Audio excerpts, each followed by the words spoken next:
Your jaw tightens before you notice it. The shoulders creep toward your ears. Your screen glows like a small sun and your mind starts to flicker. What if you miss something? What if you fail? What if this never slows down? Your heart taps at your ribs like a hiker drumming on a canteen. The inbox pings again, a meeting swallows the afternoon, someone's mood bends the room, and your thoughts rush downhill, gathering speed and debris. You promise yourself you'll be calmer tomorrow, and tomorrow arrives already on fire. You say yes when you mean maybe. You scroll when you mean breathe. You snap, then apologize, then wonder why willpower never lasts. Sound familiar? Here's the promise. You will learn to think like a mountain, stoic, high and clear, so that the weather of life can rage and you still choose who you are minute by minute, in the space between the trigger and your next step. Begin with the feeling of your feet. Imagine the bones settling. Feel the heat in your palms. Let your breath move like a cool wind in and a longer, warmer current out. Your nervous system listens to length more than volume. Extend the exhale and you tilt the chemistry toward calm. That's not magic. It's your vagus nerve persuading the amygdala to stop sounding the alarm for shadows. A mountain doesn't rush to rescue every cloud from being a cloud. It watches. The same is true for you. You are wired to react fast. We'll train you to respond slow. You'll use a framework I call BASE: breathe, anchor, scan, extend. It's a portable stoic ritual, 60 to 90 seconds long, designed to restore altitude when the moment tries to drag you down the slope. First, breathe. Inhale for 4, hold for 1, exhale for 6. Do 3 rounds. Second, anchor. Press thumb and forefinger together and silently say, here. Third, scan. Sweep your attention from the crown of your head down to your toes, naming 2 sensations without judgment: tight, warm, prickly, heavy. Last, extend. Ask yourself, what is the smallest wise action now? And move 1 inch in that direction. BASE builds the neurological equivalent of switchbacks. You still climb the same mountain, but you don't burn out halfway. Let me show you this in a story. In a fluorescent conference room that smelled faintly of dry erase ink, Maya watched the project timeline slip like gravel. The client's face hardened. Her manager's voice sharpened. Maya felt heat crawl up her neck, and the urge to defend herself sat heavy in her jaw. 2 months earlier, she would have spoken fast, louder than needed, cramming explanations into every gap, trying to outpace judgment. Today, she placed her feet flat. She inhaled to 4, felt the cool air graze the back of her throat, held, then exhaled to 6. She pressed finger to thumb and silently said, here. She scanned, burning cheeks, clenched stomach. Then she asked, what is the smallest wise action? She took a slow sip of water. When she spoke, it was 1 sentence. Before we problem solve, can we list the 3 constraints we all agree on? The room's weather changed. Not sunny, but less storm. 20 minutes later, they had a plan without blame. She left with energy still in her legs. If you could see the brain in that meeting, you'd watch blood flow shift from the fear circuits back to the prefrontal cortex, the part that plans, reframes, and chooses language. Under stress, your amygdala shouts threat and narrows your options: fight, flee, freeze, or fawn. Stoic focus is not denial. It's redistributing attention. The breath pattern you just practiced widens the window so your reticular activating system stops highlighting only what's wrong and notices what's workable. Neuroscience is the backstage crew. Your micro practices are the performance. Feel your shoulders now. Let them drop 3 millimeters. Notice the temperature of the air at the tip of your nose. Hear the softest sound in the room, maybe a fan, distant traffic, a clock. These are cairns, stacked stones on the trail of your attention. Build 1 more. Place your tongue on the roof of your mouth and let your jaw unlock. As if you were saying the letter N, it cues the parasympathetic system to come online. If emotions are weather, parasympathetic is the valley breeze rising at dusk. It doesn't argue with the sun, it waits, and the light softens. The second framework is the stone, tree, cloud triad. When something jolts you, a message, a tone, a memory, decide which role to adopt for the next 60 seconds. As stone, you prioritize stability. You still breathe and say nothing. As tree, you prioritize rootedness plus gentle sway. You acknowledge what's happening, mirror one sentence back, and ask one clarifying question. As cloud, you drift above for perspective. You internally narrate, I'm having the thought that I might be judged, which creates just enough distance to prevent fusion. The triad gives you agency. You are not stuck with one default reaction. You choose the posture that fits the terrain. Practice it with me. Think of a recent irritation, a late reply, a careless comment, a self-critique that bit harder than usual. Be stoned for 3 breaths. Feel weight collect in your hips. Let gravity anchor you. Be tree for one exchange. Say out loud, I hear there's concern about timing. Can you share the must-haves? Then be cloud for 10 seconds. Silently label the mind's move. I'm noticing a story that I'm behind. That sentence matters. Cognitive fusion is when a thought glues itself to your identity. Diffusion is the gentle peel. You are the awareness watching the thought appear, not the thought. Identity follows practice, not the other way around. In the early mornings when the city is quiet and the fridge hums like a distant hive, you can rehearse this without stakes. Sit, feet flat, hands resting like small stones in your lap. Do bass. Then run the triad on a neutral trigger, like an email subject line that says, quick question. Watch how your body wants to predict, to brace. Smile at the guesswork. Your nervous system loves patterns. We'll train patterns of calm. This is neuroplasticity in plain clothes. Neurons that fire together wire together, so you'll fire breath, anchor, scan, and extend at the first brush of stress, until response becomes your slope, not reaction. Let's widen the lens. Mountains don't avoid storms, they make room for them. You might be tempted to believe focus is the same as force, that if you clench hard enough you'll be unshakable. But clenched is breakable. Stoic focus is supple. It asks you to direct attention like a beam that can widen or narrow, brighten or soften, without burning the forest. That's why the exercises include sensation, not just thoughts. When you feel your heartbeat slow by a few beats per minute, you're proving to your survival system that this moment, right now, is not a tiger. It learns. The next time, it alerts more softly. A memory, you walking down a staircase after a long day, the banister cool under your palm. A text flashes from someone you care about. Can we talk later? Your chest dips even before meaning forms. The mind rushes to fill the blank with worst-case ink.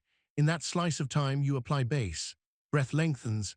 Anchor here, scan, fluttering belly, tingling wrists. Extend. You place the phone face down, pour a glass of water, and step outside for 2 minutes of sky. You choose tree, send one reply, yes, when suits you, and then cloud, I'm having the thought that this is bad news. By the time the conversation happens, you have altitude, you listen. The news is mixed, not catastrophic. Your body remembers the proof. Your senses now, the weight of your clothing on your shoulders, the warmth gathering in your chest as the breath deepens, the texture of the floor under your feet. Tiny data points inform the whole mountain. People sometimes tell me that the breath is too simple to touch real problems. Simplicity is a tool, not a dismissal. The amygdala does not speak English. It speaks rhythm and pattern. When you give it an elongated exhale, it hears safe enough to think. Safe enough to think is the doorway to everything you want to become. There is another micro drill tucked inside the triad that can save you in high winds. I call it the 90-second weather rule. When strong emotion hits, you commit to 90 seconds of pure observation. No arguing, no storytelling, no suppressing. You watch sensations move like a fast cloud bank, pressure behind eyes, heat in cheeks, buzzing in arms. You label each sensation with one plain word and remind yourself, feels like forever, lasts about a minute and a half. Biochemically, most stress hormone spikes ebb in roughly that window if you don't refuel them with narrative. After 90 seconds, you move to the smallest wise action. This is not passivity, it is the foundation for effective speech and behavior. Try it once more. Remember conflict to come, maybe a boundary you need to set. Picture the conversation room, The chair's fabric, the smell of coffee, the click of a door. Let anxiety rise an inch. Start your 90 seconds. Breathe 416. Anchor here. Scan and name 2 sensations. Extend by writing 1 sentence you'd be proud to speak even if the other person never agrees. I won't be available after 7. Let's plan within the day. Pride in clarity is a renewable fuel. It signals to your brain that you can meet friction without losing yourself. You might worry that all this self-observation will make you slow in a world that awards speed. The opposite. Athletes don't move slower after drilling form, they move cleaner. Reaction feels fast, but is often costly. Apologies, repairs, resentment, interest. Response is the economy of action. You do less to achieve more because you stop paying the tax of spirals. Over weeks, people around you start to notice. They can't always name it. They describe it as steadiness or a sense that you carry weather gear inside you. You'll still feel everything. You'll just stop being dragged by it. Imagine hiking at dawn. The air is cold enough to sting your teeth. Your breath rises in small clouds. As the path steepens, your thighs burn and your mind offers you a soft lie. Turn around, this isn't worth it. You smile at the story. Stone for 3 breaths, tree for 1 question. What do I value about this climb? And cloud for 10 seconds. There's the thought that discomfort means danger. You take 5 more steps, then 5 more. At the ridge, the sun hits the far slope like poured honey. It isn't dramatic to anyone else, but you feel a click inside. Choice, altitude, the calm that comes from capacity. Now check your body one last time. Notice the weight on your sit bones, the outline of your lips, the way the next breath wants to be slightly longer. Place a hand on your chest for a single beat. You are not trying to become a mountain made of stone, you are building a mind with elevation. From here you can see the path, the weather, and the smallest wise action. You are the awareness, not the emotion. You are the sky in which the weather happens. And the more you practice, the more that truth becomes muscle memory. Before you move on, set a 1-day experiment. Pick 1 predictable trigger, notifications, a certain coworker's tone, a traffic merge, and decide that for today you'll run base every time it appears. Keep a tiny note in your pocket and make a tally mark. Tonight, spend 2 minutes noticing the difference in your body and your words. This is not about becoming perfectly calm, it's about becoming consistently choiceful. Your identity shifts a degree at a time until one day you look up and realize the slope has changed. You don't chase calm, you generate it. The mountain isn't far. It rises inside you whenever you pause, whenever you breathe, whenever you let sensation be true without letting it be the boss. Each practice stack is a cairn. Each day is a line of switchbacks. Lift your gaze, feel your feet. Focus not by force but by altitude. The world will still be chaotic. You will be different within it. And that difference is the beginning of a life you can trust. You wake to light slipping around the curtain, the room cool on your skin, the air faintly sweet with the citrus of last night's hand soap. Before the phone can audition for your attention, you give the morning 90 seconds of altitude. Inhale to 4, hold, exhale to 6. Your tongue rests on the roof of your mouth and the jaw lets go. You remember that focus is not a clamp, it's a lens. A mountain doesn't stare 1 inch in front of its boot all day. It alternates between ridge and rock. Today is about that alternation. How to move between the big view and the next, smallest stone, without losing yourself to the landslide of other people's urgencies. We'll use a framework called the Focus Compass. Imagine a small brass instrument that fits in your palm, warmed by your body heat. It points not to north on a map, but to north in you. North is what matters most, values you would protect in a storm. The needle swings not by words, but by sensation. When you act in alignment, your chest feels open, the breath easier, the back of your neck cooler. East is your energy, the rising sun of capacity.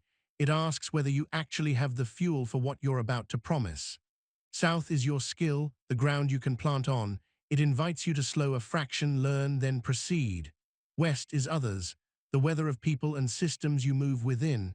You won't recite these like an oath, you'll feel them. The compass lets you choose where to place your next thought so it serves the whole path, not just the loudest gravel underfoot. You practice the focus compass with a micro drill I call compass check. It takes 1 minute.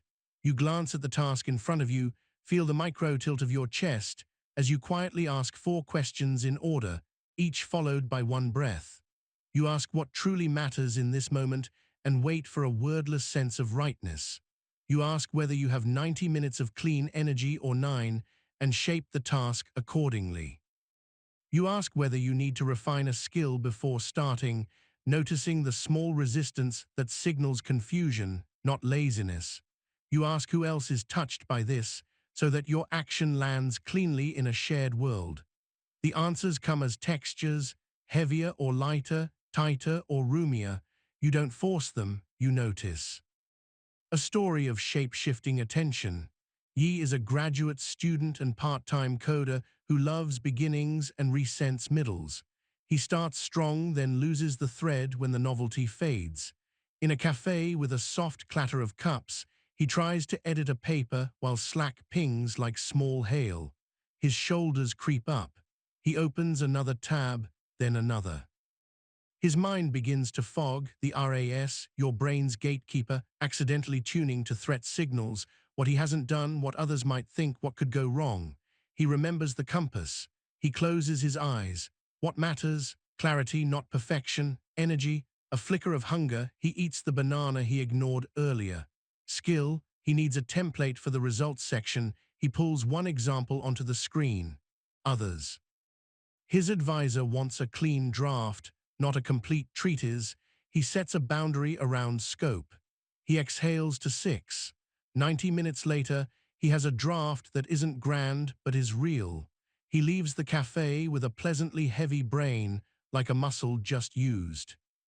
Notice your own body now, the pressure where your thighs meet the seat, the cooler air at the nostrils on the inhale, the slightly warmer whisper out.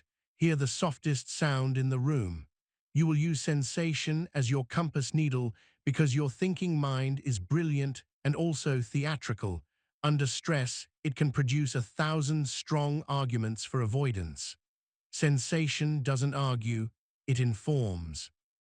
When your chest opens by a few degrees after a small decision, you are getting data that the move aligns with north. When your shoulders harden, you are getting data that you've turned towards someone else's wind. The second framework for today is one-square tasking. Picture your attention as a garden scene through a windowpane divided into 4 squares. In a chaotic world, you are tempted to skip between squares so fast that you fertilize none. One-square tasking asks you to choose a single square for a fixed window of time, shrink the task inside that square to its smallest alive piece, and give it your full, relaxed intensity. This isn't monotasking as punishment, it's monotasking as mercy. You pick the square, set a timer, speak a start sentence out loud. Now I write the first paragraph, and then you ignore the rest of the window with kindness. Your RAS receives a crisp instruction. Notice only what feeds this square. When the timer ends, you stand, breathe, and choose again. Try it right now with something small. Choose a square labeled tidy inbox. Not the whole thing, that's a canyon. Give yourself 12 minutes. Your start sentence, now I archive everything older than 2 weeks, then star 3 items. Feel your fingers touch the keyboard, feel the slight coolness of the keys, hear the faint click. As attention tries to hop to another square, social feeds, a memory, a hunger pang, you whisper later to the square on the left. You finish. Your breath lengthens by micro increments because the nervous system likes completions, even small ones. Small completions are not trivial, they're leverage. Each is a can saying this way. The science under the glass. Your reticular activating system is like a bouncer at the door of perception. When you give it vague orders, do everything, care about it all, it lets in noise. When you give it a clean instruction, admit only inputs related to the first paragraph, it complies more than you expect. Brainstem circuitry listens to rhythm and salience. A spoken start sentence, a timer tick, a single square held in view create a rhythm. Salience is the defined target. You're not hacking your brain, you're partnering with it. Another story, Lena co-owns a bakery that's busy enough to be blessed and chaotic enough to bruise. She's an artist with laminated dough and a novice with calendars. A supplier glitches and the oven throws an error code. Her phone buzzes with a message from her ex. Her heart lurches. She wants to run interference on every square at once. She steps into the alley where the air smells like cold yeast and city dust. She plants her feet and does base, then the compass. North keeps staff safe, honor customers, protect solvency. Energy, decent, she slept enough. Skill, she needs help diagnosing the oven, she doesn't pretend otherwise. Others, the team is already sprinting. She re-enters and says one sentence, "We are switching the morning menu to what the small oven can handle. I'm calling repair, please start a tray of hand pies." Then she puts her attention in the square labeled repair call and stays there like a calm flame, even as the bell to the front door rings and the group chat lights up. 90 minutes later, nothing is perfect. Everything is right enough. The team closes tired, laughing. Lena goes home with flour on her forearms and a quiet in her chest that feels like earned dignity. Take a breath and feel your ribcage expand against clothing. Sense the skin along your forearms, cooler than your core. The world will not stop pecking at your sleeve to inform you that your attention is public property. You will not become a monk in a cave. You will become a mountain in a city. That looks like 1,000 tiny choices to treat your focus as a sanctuary you invite things into, not a hallway anyone can sprint through. The doorway to that sanctuary is ritual.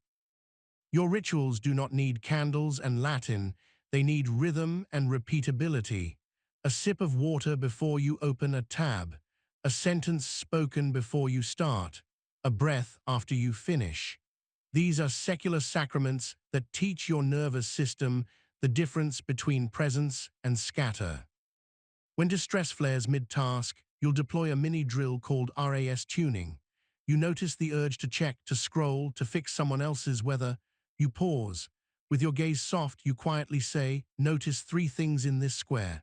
You find them, the main verb you're about to write, the file name at the top of the screen, the sensation of the chair under your sit bones.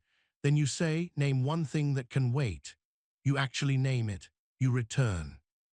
In 30 seconds, you moved the beam of your attention from the periphery back to the trail. Neuroscience calls it selective attention.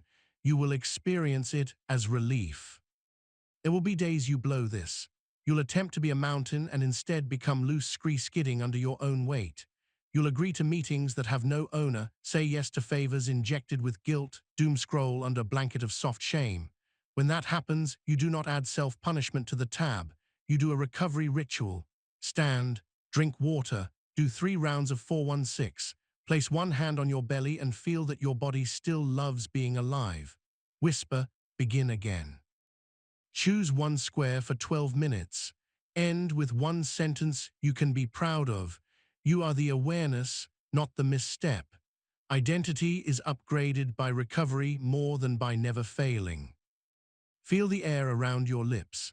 Let it cool as you inhale and warm as you leave it. Pay attention to the slight sway of your body, even while seated, micro muscles doing their quiet ballet to keep you upright. You are training yourself to notice that your state is not a single slab of granite, but shifting weather on strong terrain. The practice is not to be calm always. It is to be clear about where to place the next inch of yourself. Let's use the compass and one square tasking for a boundary conversation. Picture a colleague who often drops last-minute work into your lap with a tone that pretends urgency equals entitlement. Your stomach tightens as you see their name flash. You step into a hallway, the paint cool against your shoulder. Base, short and sure. Compass, what matters is respectful collaboration and sustainable workload. Energy, it's late afternoon, you have half a tank. Skill, assertive phrasing is a growth edge, you can borrow a sentence stem. Others, this affects the team, clarity helps everyone. You re-enter with one square lit, the opening sentence. You say, calm and low, I want to help when I can, and I need requests by noon to give my best. For today, I can take the first 2 items, not the rest. The colleague pushes. You feel heat at your back. You hold your square. You add, if something is truly urgent next time, let's loop in our manager for prioritization. You breathe through the temptation to fill space. The conversation lands, not perfectly, but firmly. Your chest opens by that familiar 2 degrees. You feel the proof that focus is generosity to the future you and to the system you inhabit. Sometimes the most courageous use of focus is on grief, not productivity. A memory surfaces on a bus, the smell of diesel and rain on coats, and your throat tightens. The mind wants to escape into windows and screens. A mountain doesn't exhale weather, it gives it room. You choose a square labeled feel. You give it 90 seconds, the weather rule from before. You name silently the slow warmth behind the eyes, the ache under the sternum, the buzzing in your hands. You don't compose a speech about meaning, you breathe. After the minute and a half, you place your palm on your heart under your jacket and whisper, here. Then you choose the next square, not to run but to walk on with what is true. That too is Stoic Focus, the gentlest discipline in the world. As the day folds toward evening, you'll run a closing flight check. You sit briefly, perhaps in the parked car or on the edge of the bed. You ask with your eyes softened what square received your best attention and how it felt in the body to complete it. You ask with no spice of scorn which square seduced you and why. You ask what one sentence you want to wake to tomorrow as your first instruction. You write it on a card and place it where morning light will find it. You don't make a thesis, you make a promise 10 words long. Then you do one more 4-1-6 breath, long on the exhale, and let the parasympathetic breeze rise across your internal slopes. Check your body again, the contact of heel on floor, the hum in the room, the micro pause at the top of the breath. This is not about becoming a machine that outputs. This is about becoming a human who chooses. The focus compass points toward meaning. One square tasking chops wood and carries water. Wielded together, they give you the moral pleasure of doing one thing well and the spiritual spaciousness of remembering why it matters. You will still have days that tilt sideways. You will return. Returning is the path. Tomorrow when you wake, before the world's feed tries to become your God, you will hold the small brass feel of the compass in your mind's palm. You will ask what matters, measure your energy, notice your skills, and honor the others you move with. You will pick one square and speak one sentence to begin. And when you falter, you will recover without drama because the mountain is not a statue. It breathes, it pauses, it lives through storms and sun, and it keeps its shape not by hardening but by holding. You are the awareness, not the emotion, not even the thought of focus. You are the sky in which the beam is aimed, and you're learning to aim it with tenderness and ferocity at once. Even mountains have trails that go missing in fog. You'll walk out of a focused morning into an afternoon that frays your edges, a surprise request, a ping that feels like a command, a sudden memory tugging at your sleeve. Your brain, built to conserve energy, will reach for the easiest groove, old habits with soft cushions and hard costs. Today is about building clean boundaries that protect your altitude without turning you into stone. Boundaries aren't walls, they're trails with signs. The practice is not to block the world.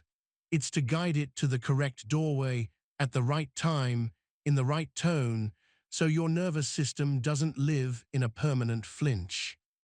We'll work with a framework called the signal-to-noise filter. Picture an old radio dial with a tiny red needle. When you're rushed, you twist the knob and catch static. When you slow by a breath or two, the voice emerges. Signal is anything that moves a value forward with proportionate cost. Noise is everything that masquerades as urgency without carrying meaning. Your reticular activating system is the dial. It tunes to what you tell it matters. Under stress, it defaults to noise because noise is loud. Your job is to give it new criteria, written not just in words but in breath and posture. The filter is 3 steps.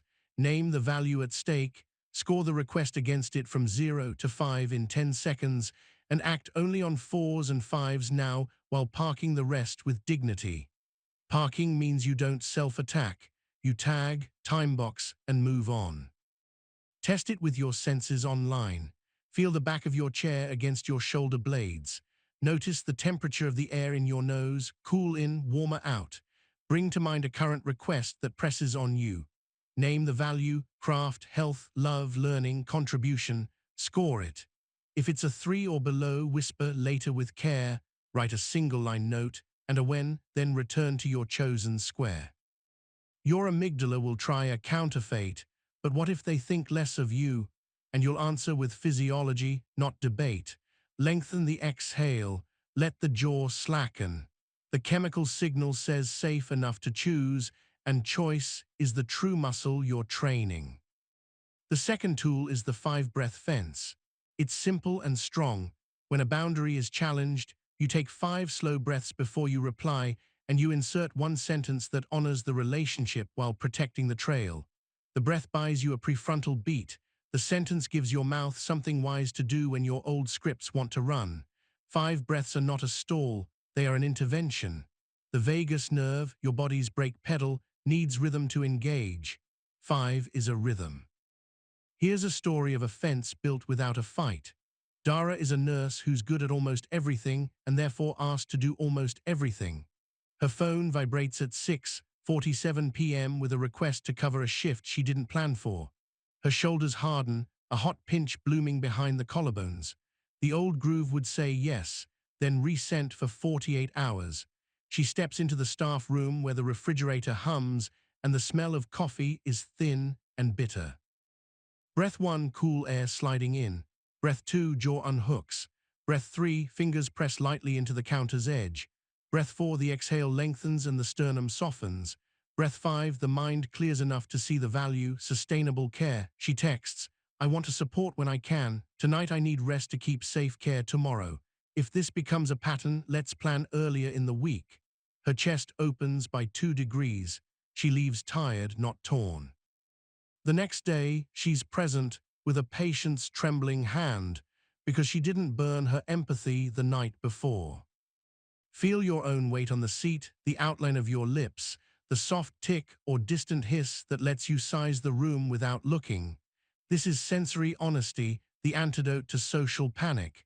When your body tells you tight, hot, fast, it's not being difficult, it's giving you data. Boundary work is data work. You are not cold for protecting your energy, you are literate. Let's give you a phrase book so your mouth has tools. I call it the 3 gates questions.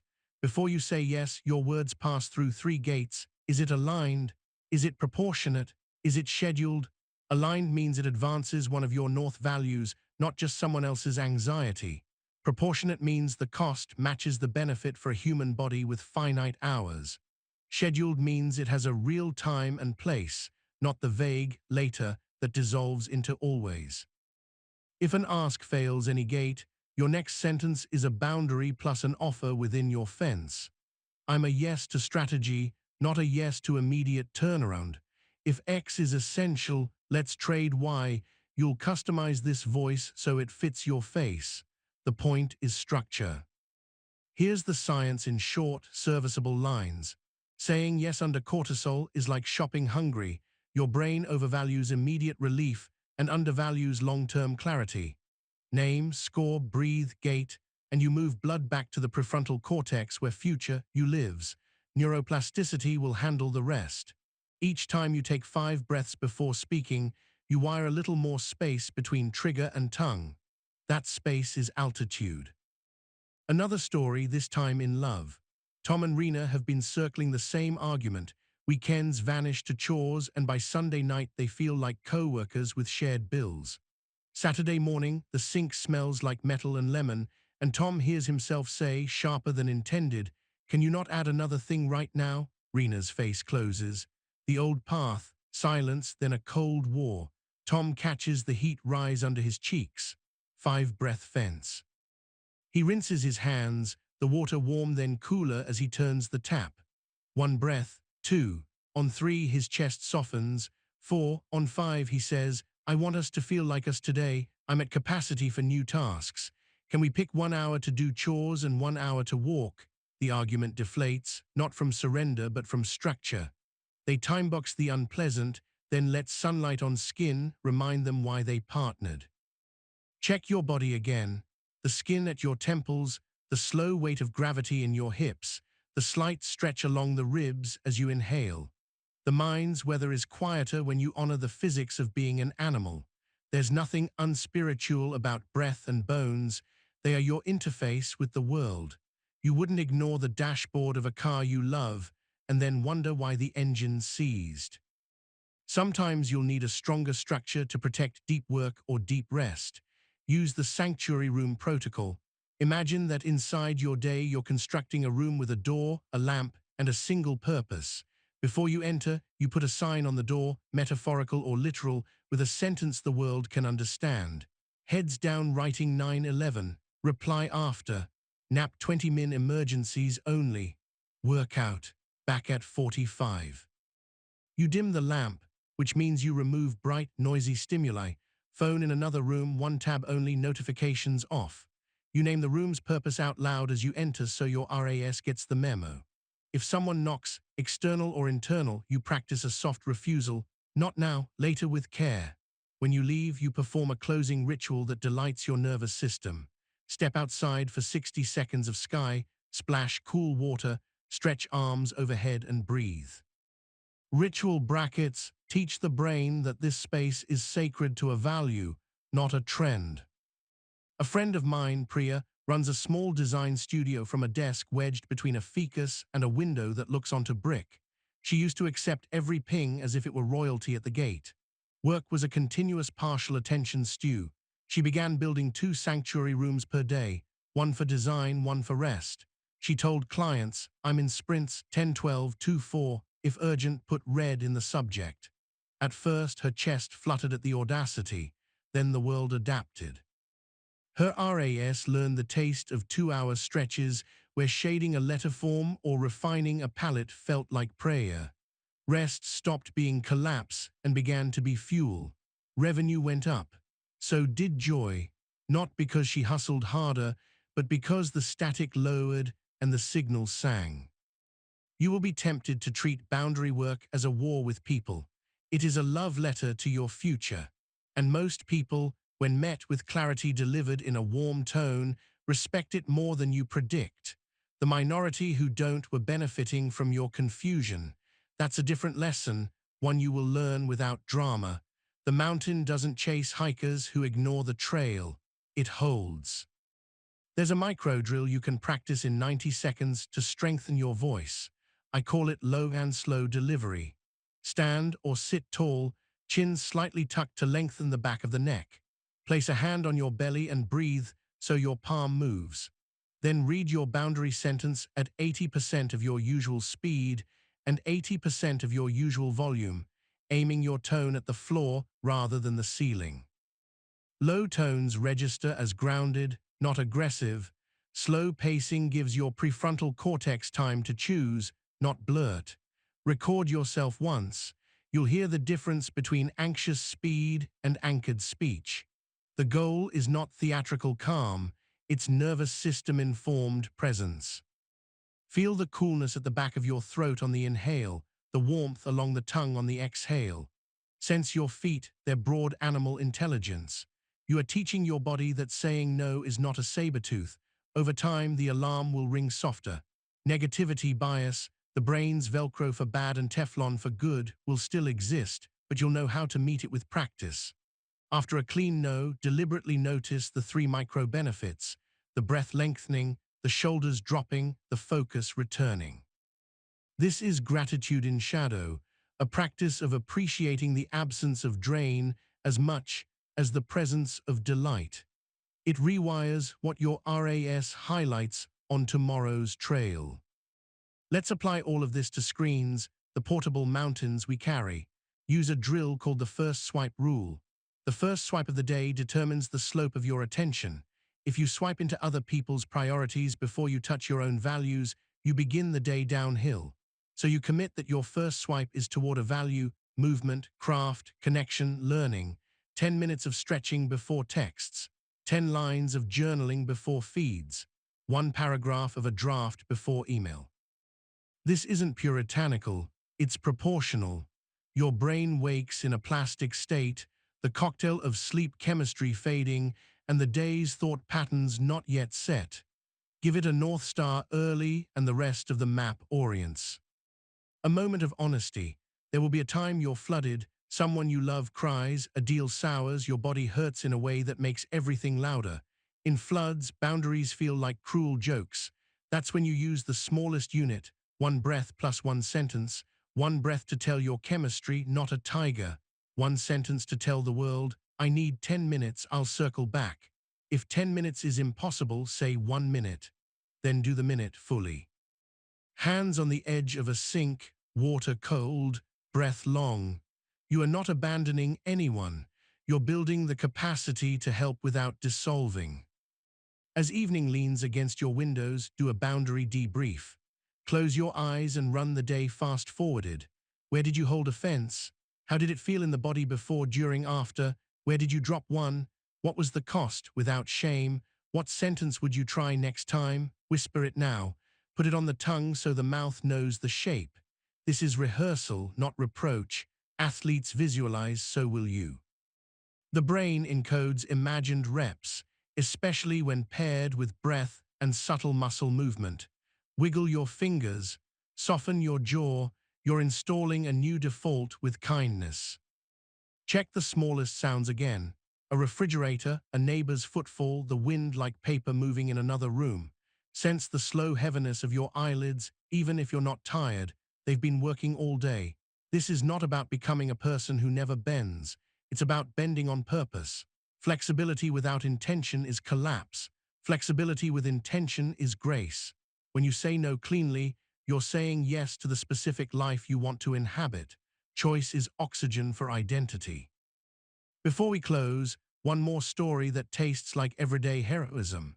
Malik manages a small customer support team. Fridays used to flatten him, end-of-week fires, last-minute quick calls, a calendar pocked with 30-minute meetings that multiplied like rabbits. He decided to try the sanctuary room protocol for 90 minutes each Friday, labeled systems. He told his team, no meetings 133, I'm building tools to make next week smoother. If something's on fire, slack me 911. The first week, nothing burned, though 3 things hissed. He held the fence. He built a template that shaved 5 minutes off every ticket. The second week, a senior exec requested a quick touch base at 2:00. Malik replied, I'm dedicated to systems until 3. Happy to send an update now or meet at 3:15. The exec said 3:15. By week 4, Fridays felt like setting down weights in the right racks, not juggling knives. Malik didn't become harder. He became clearer. His team noticed. The mood of the floor lifted by a few degrees. That's how culture changes. One person's nervous system teaches the room a different pace. You are not a fortress. You are an ecosystem at altitude. Healthy ecosystems have boundaries that let in sun and keep out floods. Today you practice the filter, the fence, the gates, the room, the swipe. None of this is about perfection. It's about direction. Every clean no is a yes to your north. Every yes that passes the gates is a sentence your future self will thank you for writing. You are the awareness, not the tug-of-war. And with each breath-lengthened pause, you choose your next step rather than being dragged by momentum. When you rise from this moment, choose 1 sentence you'll use this week. Put it on a card or in the Notes app where your thumb will find it. Speak it once aloud now, slowly. Feel the chest open the width of a fingertip. That's your body recognizing alignment. You're building a life where your focus is not prey. You're becoming a mountain with trails and signs, the kind people love to hike because the path is clear and the views are honest. Some days the storm isn't outside. It's inside the story your mind tells about what just happened. You miss a deadline by an inch, and your brain writes a novel called I Always Fail. Someone doesn't reply for 2 hours, and a thriller unfolds in which you are suddenly replaceable. The body believes the book it's reading, heart rate climbs, breath shortens, shoulders armor. Today we train the craft of reframing, not as toxic positivity or a blindfold, but as precision optics. A mountain doesn't deny clouds, it sees through them. You'll learn to clean the lens of self-talk so your actions come from reality plus wisdom, not fear plus speed. We'll begin with a framework called the Lens Clean Method. It's 3 moves you can do in a minute. Catch, clarify, choose. Catch is the moment you hear the old narrator speak in absolutes, always, never, everyone, no one. Clarify is where you place the story on the table and ask 2 questions. What are the facts? And what is my mind adding? Choose is the selection of a newer, truer sentence that keeps dignity and directs action. The science behind this is unromantic and beautiful. Your reticular activating system follows the sentences you repeat. Tell it, I ruin things, and it will highlight proof. Tell it, I missed a target and can perform a 2-step adjust, and it will search for levers. Reframing is not lying, it's deciding what your attention recruits for.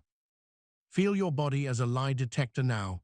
Notice the pressure at the base of the skull where neck meets head. Let it soften a shade.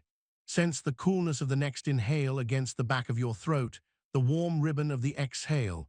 When you test a new sentence, your chest will usually tell you if it's sugar or substance. Sugar sentences feel giddy and flimsy. Substance sentences create a quiet ease and a plan. This is not mystical. It's interoception, the brain's awareness of internal signals, teaching you which words regulate your state. The companion framework is the 3-perspective reframe. You take an event and look at it from 3 angles in sequence: the compassionate friend, the seasoned guide, and the future you. The friend names humanity and temporarily removes the whip. The guide names the lever, what exactly can change. Future you names the benefit of learning this now rather than later. 3 voices, 1 outcome, less shame, more agency. Pair this with a micro drill called the 90-second pen. For 90 seconds, you write 1 sentence per voice without editing, just breathing 416 as you go. The pen keeps pace with your lungs. By the end, your nervous system is primed for sane action rather than performative panic. Let me show you in a story. Armin leads a small team shipping a feature that slipped twice. In the meeting, a senior stakeholder says, flat and a little cold, we expected better forecasting. The old narrator in Armin's head sprints to the mic, you're incompetent, they finally see it. Heat collects behind his ears, his forearms feel tight under the cotton of his shirt. He catches the absolute. He places the story on the table, invisible to anyone else. Facts 2 slips, new edge case, stakeholder disappointed. Add-ons, incompetent, finally. He takes 416 breath. He runs the 3-perspective reframe in micro. Friend, of course you're tense, you care and you're tired. Guide, 1 lever, shrink scope and show an evidence-backed forecast range. Future you, learning sane forecasting now will save a bigger launch later. He speaks 1 sentence, low and slow. You're right, we missed. We can present a tighter, 2-scenario forecast by 3 p.m. and we're adjusting scope so we stop slipping. The room's weather shifts, not applause. Something better, trust returning by degrees. When the meeting ends, Armin notices a softening in his jaw. That's not ego, that's physiology answering to accuracy. Notice your back against the chair, the precise contact points along the spine. Notice the taste lingering on your tongue from the last thing you drank. These sense details keep you from floating into either catastrophe or false cheer. You're not trying to hype yourself, you're trying to be faithful to the terrain. A good reframe is a clean map, not a motivational poster. Now a drill to turn thoughts from glue to mist. Call it the diffusion tag. When a cold thought arrives, I'm behind, they don't like me, this will never work. You add 6 words in front.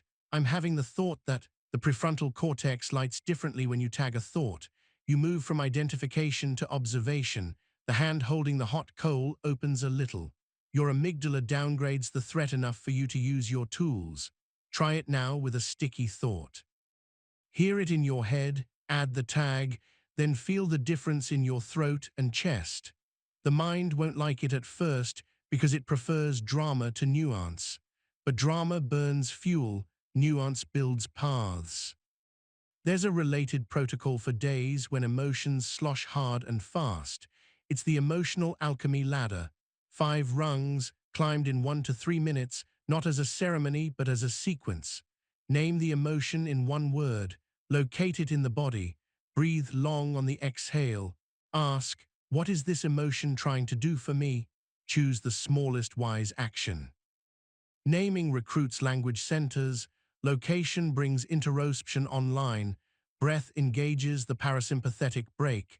The purpose question removes shame by assuming the emotion is a clumsy helper, and the action turns chemistry into motion.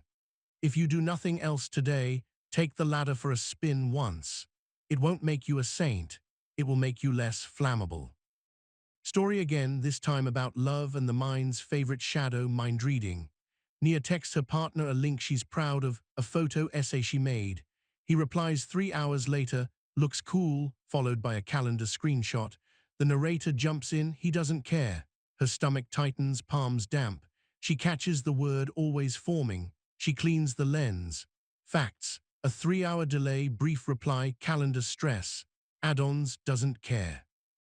Friend, of course you want more engagement, you worked hard.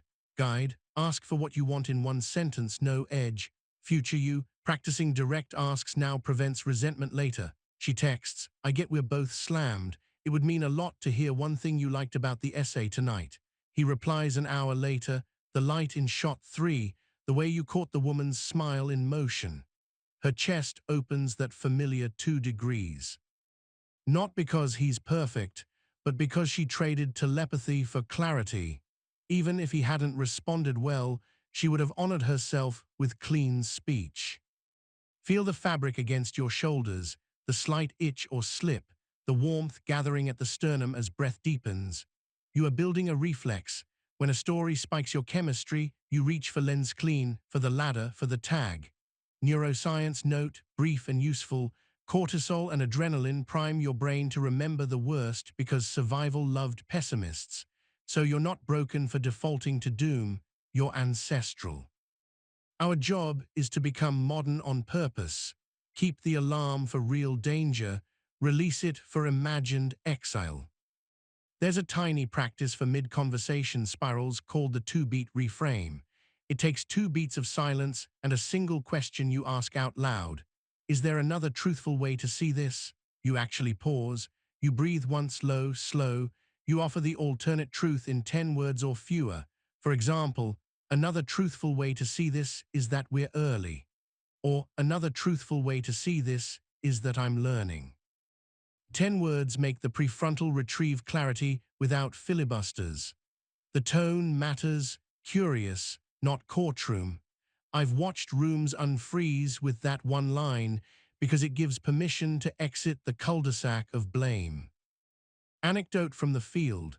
A high school teacher named Matteo faces a class after a disastrous lab where the beakers weren't delivered and the substitute the day before had played a movie. The kids are loud, phones up, attention scattered like birds. The old story, they don't respect me, it's chaos. He tries the 2-beat reframe aloud, hands on desk, wood cool under his palms. Another truthful way to see this is that yesterday was a wash and today we reset together. He breathes. He adds, here's the reset, phones down for 10, then we'll take a break. His voice is low and slow, some grumble, most comply.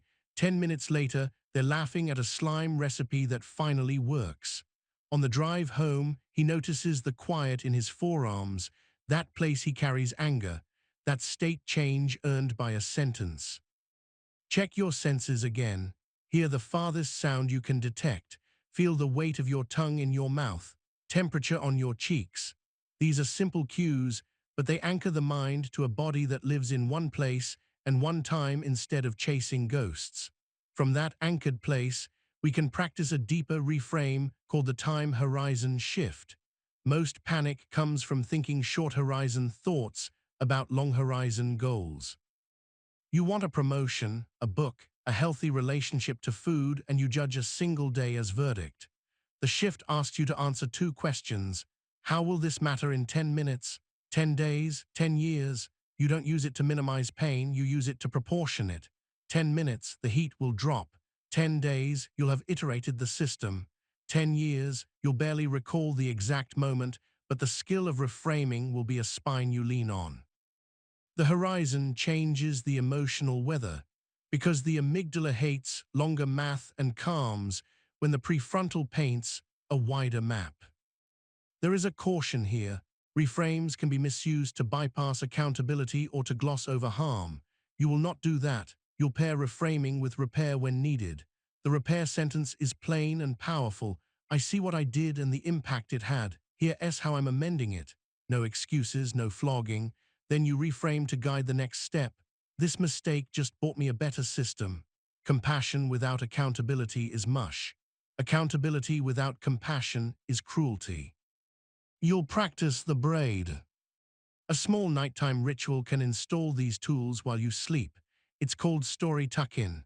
Before bed, you jot 3 sentences, one old story that tried to run you today, one reframe you used or could have used, and one micro-win you want your RAS to highlight in the morning. You breathe 416 for 3 rounds and read the new sentence once more, slow. Sleep is memory's curator. Give it exhibits worth keeping.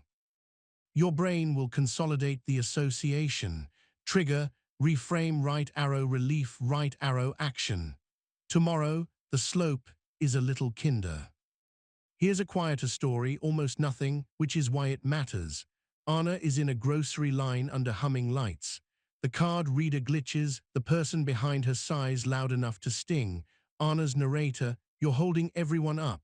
Heat rises to her face. She catches the absolute. Facts, a glitch, a sigh, add-ons, everyone, my fault. She adds the diffusion tag, I'm having the thought that I'm a problem. Her chest loosens by a fraction. She breathes slow out. She meets the cashier's eyes and says, I think the machine froze. Would you like me to try again? The world doesn't break. She leaves with cilantro and a tiny proof her system can learn. You think these micro moments are trivial. They are exactly where identity changes.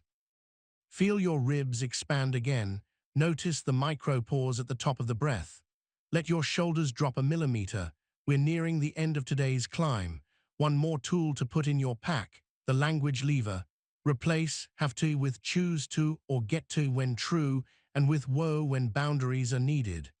I have to finish this becomes, I choose to finish this because it serves X, which returns agency. I can't attend becomes, I won't attend, which is honest and oddly calming. The body relaxes when the mouth stops pretending.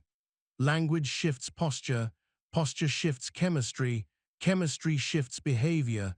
It's a chain you can pull from any link. And when the mind insists on grim certainty, use the maybe shelf. For claims that feel heavy but unprovable, place them on a mental shelf labeled maybe. You say, maybe they're upset, maybe they're busy, maybe something else. You pick one concrete action you take under each possibility, and you do the action common to all. Send the clear note, clean the next square, rest. The shelf keeps you from worshipping one story. It buys you humility without paralysis. As you stand up from this listening or press your palms against your thighs, make a vow not in grand words but in felt sense. Today, when the old narrator lifts its megaphone, you will touch the lens, the ladder, the tag. You'll write 3 sentences for 90 seconds with the 90-second pen. You'll ask the 2-beat question aloud at least once, in a voice aimed at the floor, not the ceiling. You'll check the horizon when panic compresses time. And you'll remember that your worth isn't earned by flawless reframes. It's revealed by your willingness to begin again. You are the awareness that notices the story and chooses the sentence. You are not the first draft your fear writes. You are the sky in which words form and dissolve. Feel your breath lengthen as proof. Hear the faintest sound in your room as proof. Sense your feet as proof. The mountain doesn't demand blue skies to be a mountain. It holds its shape in all weather. That shape in you is a set of trained reflexes: catch, clarify, choose, friend, guide, future. Name, locate, breathe, purpose, act. Each repetition is a cairn. Each cairn is a promise to yourself. that you will not abandon you in a fog. If you want something to try in the next hour, craft one reframe script for a predictable trigger. Write it in your notes app, 10 words or fewer, and rehearse it once out loud. Another truthful way to see this is that I'm early. I missed, and I'm adjusting scope. I won't decide tired. Feel how the body receives each. Keep the one that makes your chest feel roomier, your jaw unhook. That's the one you'll carry. That's your lens, clean enough to see the next stone on the path. There's a stubborn myth that focus is a single decision you make in the morning and then carry like a torch through the wind. In truth, attention is an ecology: light, fuel, rest, terrain, weather. Today is about engineering that ecology so it serves you. You'll stop treating yourself like a brain in a jar and start treating yourself like a body with rhythms. Mountains are not flat slabs. They rise and rest, ridge and saddle. You will do the same on purpose. We start with the ridge cycle. It's a 90-20 rhythm that respects ultradian biology, about 90 minutes of ascending attention, followed by 20 minutes of deliberate descent. Most people climb until their legs shake, then tumble. The ridge cycle teaches you to summit and then descend before the slip. So the next climb begins with blood still in your prefrontal cortex instead of lactic acid in your willpower. You declare a ridge, choose a single square for it, speak a start sentence, and set a quiet timer. When it rings, you descend for 20, water, light stretch, a short walk, no scrolling, eyes to a far horizon to relax the ciliary muscles and reset the RAS. You don't treat descent as cheating, you treat it as oxygen. Feel your body now as you imagine a ridge. Notice the coolness at the tip of your nose as the next breath comes in, the warmer slip of air out. Let your shoulders drop a millimeter. Sense the pressure where your feet meet the floor, the wide animal knowledge of solace. You will use these cues at the start and end of every cycle. Physiology anchors the agreement so your nervous system trusts you. The second framework is friction sculpting. If attention is precious, then friction, the tiny forces that make a behavior harder or easier, is your chisel. You'll add friction to drift and remove friction from depth. The method is 3 moves: preview, place, and pre-commit.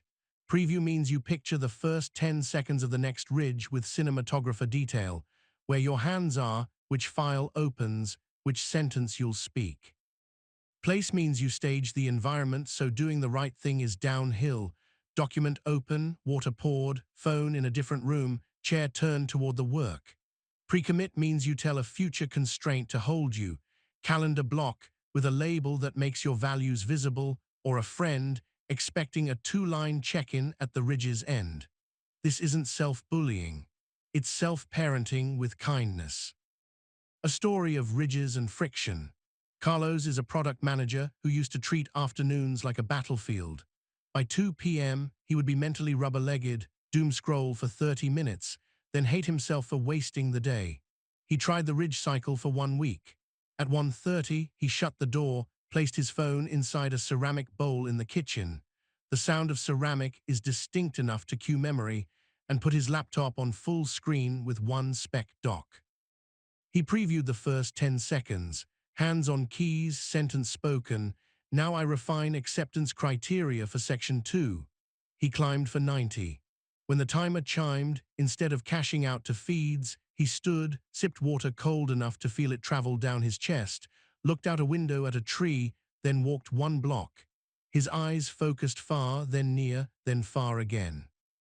20 minutes later, he returned with that small interior click of freshness, climbed again, and ended the day without the sour film of self-betrayal. He didn't become a different man. He managed the mountain he already was. Feel your spine against the chair back, each point where muscle meets support.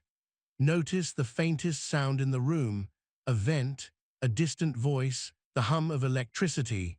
You are tethering cognition to sensation so that when the mind tries to sprint into abstraction, your body holds the rope. The microdrill that makes friction sculpting practical is called Trailhead 2. Before each ridge, you spend exactly 2 minutes on a ritual sequence. 1 4-1-6 breath for the nervous system, 1 sentence spoken to aim the RAS, one gesture that closes the world, door shut or headphones on, and one small removal of friction. The single most tempting tab closed, the phone out of reach, the document scrolled to the right spot. 2 minutes is not a detour, it is the on-ramp. Your brain loves beginnings. You are feeding it a beginning that favors depth. Science in short, usable lines. Ultradian rhythms are roughly 90-minute waves in alertness and resource allocation. When you ride them, you get more output with less cost. The RAS, your gatekeeper, listens to salience and state. A spoken sentence and a clear start gesture raise salience, while a slow exhale raises the state of safe enough to focus. Dopamine, the currency of motivation, prefers specific progress over vague intention. A ridge with a visible trailhead creates that specificity. You're not hacking biology, you're harmonizing with it. Another story, this one about a parent who needed a sanctuary on a soccer sideline. Aisha is a single mom in nursing school. Her studying used to be a blur of half reading and half worry. She tried the ridge cycle with friction sculpting in a messy ecosystem. On practice days, she set up a car sanctuary. Driver's seat reclined 2 notches, window cracked, printed notes clipped to the steering wheel, noise-canceling headphones. Trailhead 2, breath, sentence, gesture, friction removal.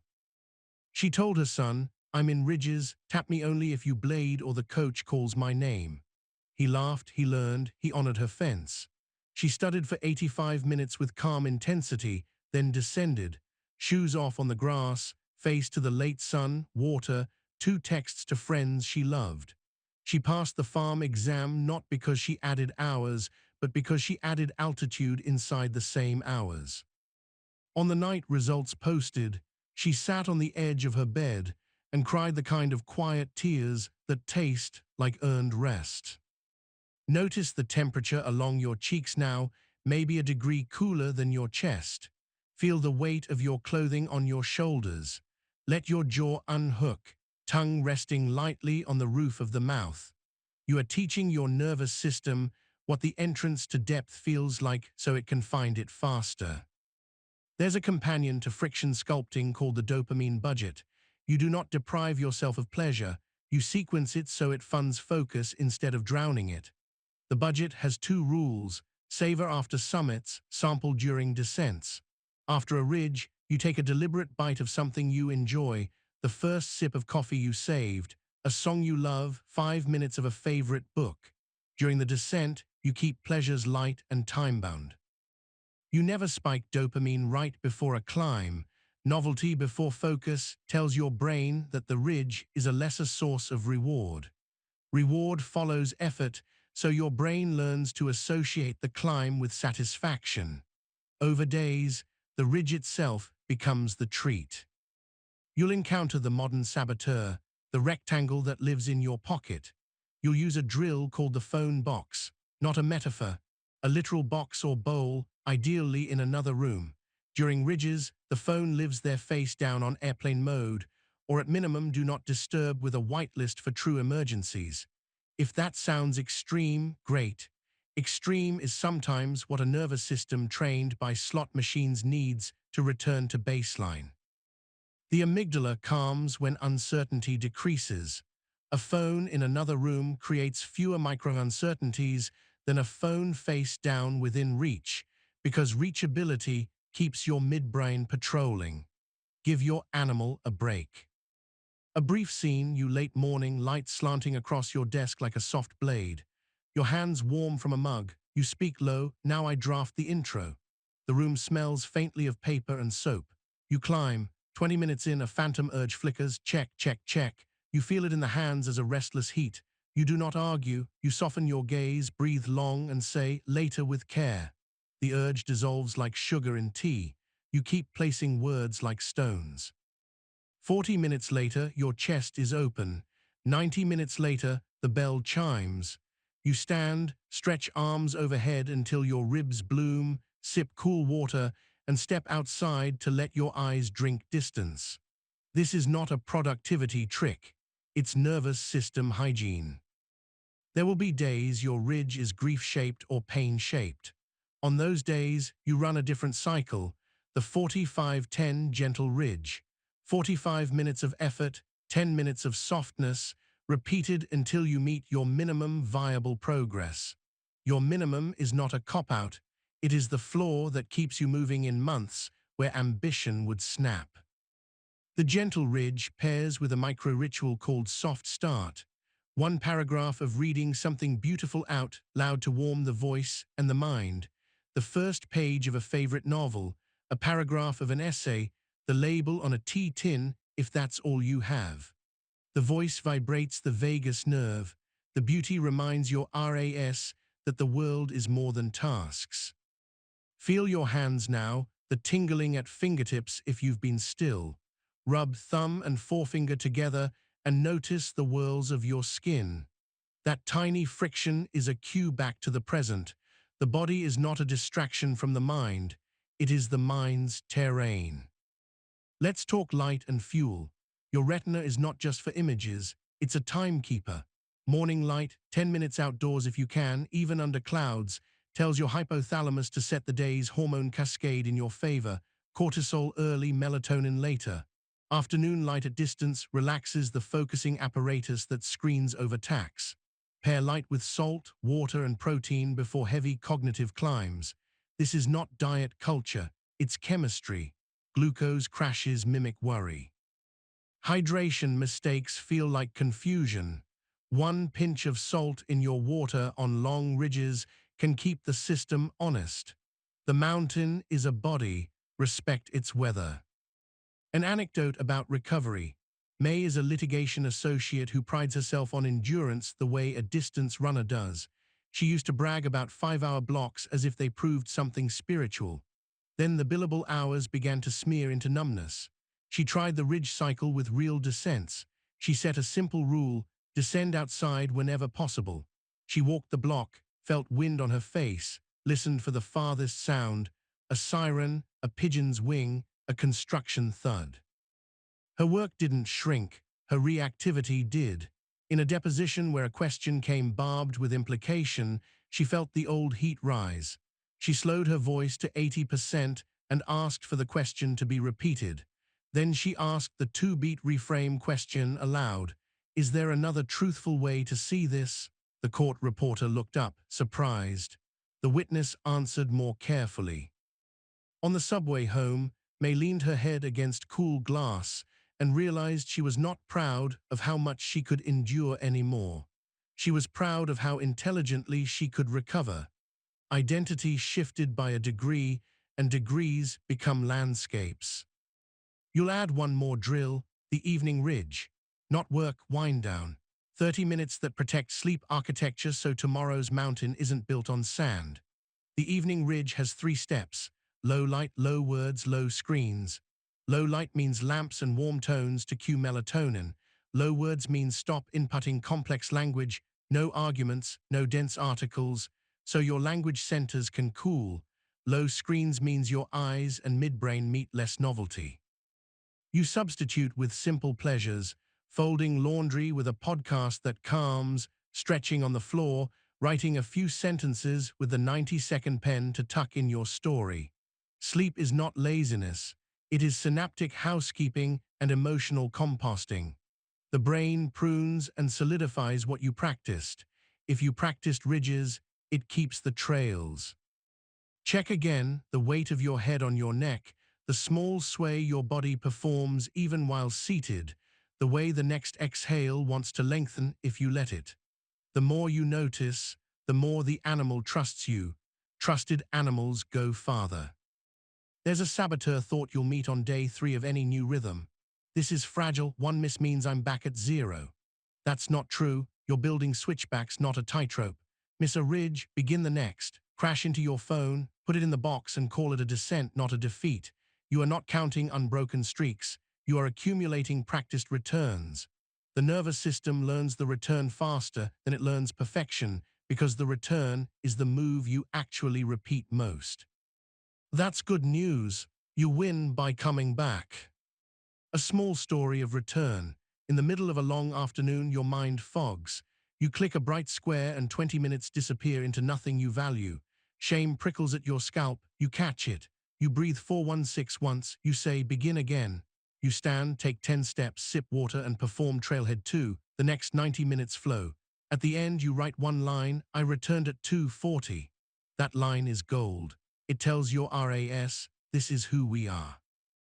You don't post it. You keep it like a small stone in your pocket. Later, in bed, you touch it with a thumb in your mind and feel sleep come easier because the body loves being led. One last method for today, the clarity cabins. Once a week, you create a 2-hour cabin for what matters long horizon, not urgent, important. You book it like a meeting with the person you are becoming.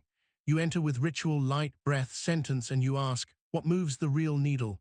You make one choice, take one step, design one system. This is where you build tools that save future hours, templates, checklists, conversations, decisions. The cabin keeps you from living as a firefighter forever.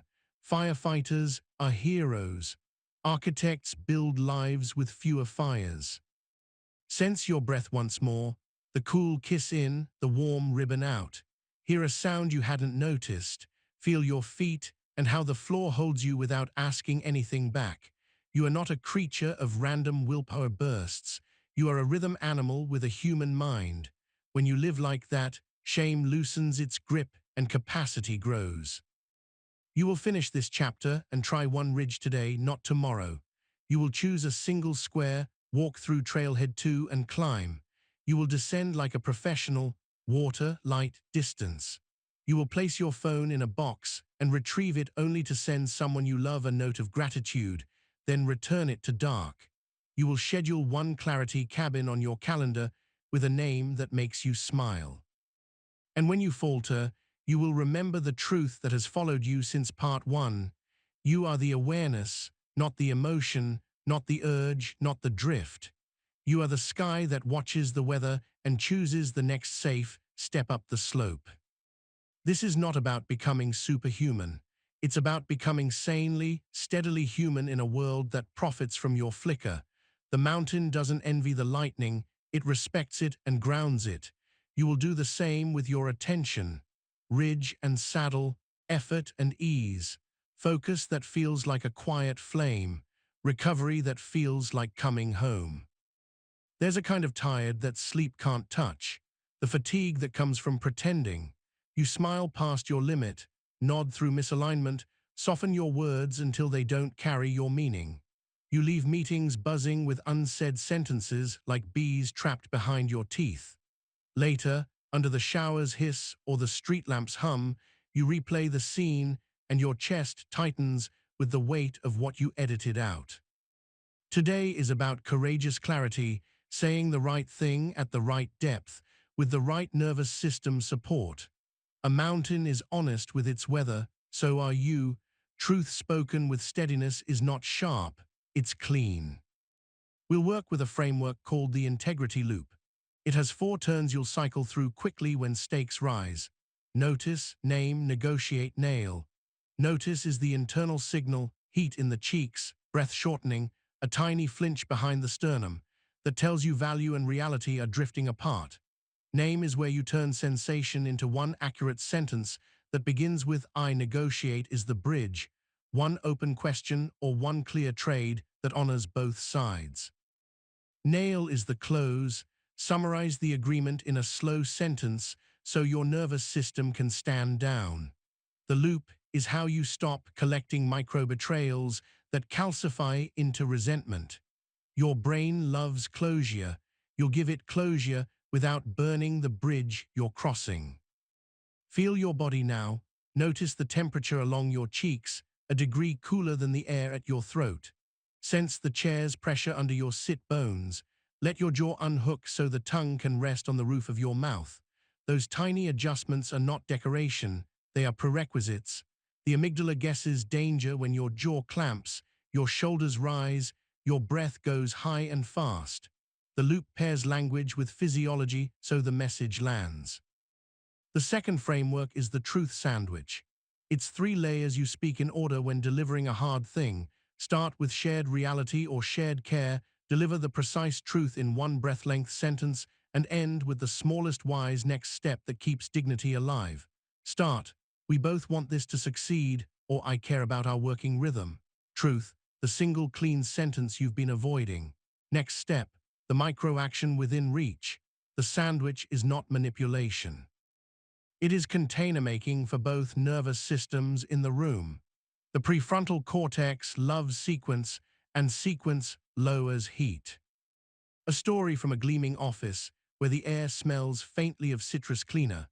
Nor, a senior designer, has a manager who commits her team to impossible timelines with a generous smile and a shrug toward the calendar. Nor's body has been saying no for months. Tight jaw, late-night doom scrolls, a pressure spot on her upper back like a coin glued to muscle. She decides to run the integrity loop with a truth sandwich inside.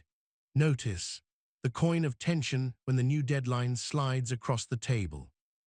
Name, I feel tight because our current scope and the date don't match. Negotiate, if we keep the date, we need to cut X, and Y. If we keep scope, we need 2 more weeks, which serves the product best. Nail, so we're agreeing to cut Y and renegotiate feedback rounds.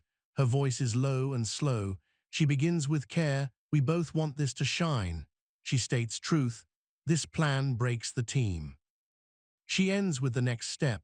I'll send a revised outline by 3 p.m. Her manager blinks, recalibrates, and because calm precision is strangely persuasive, agrees.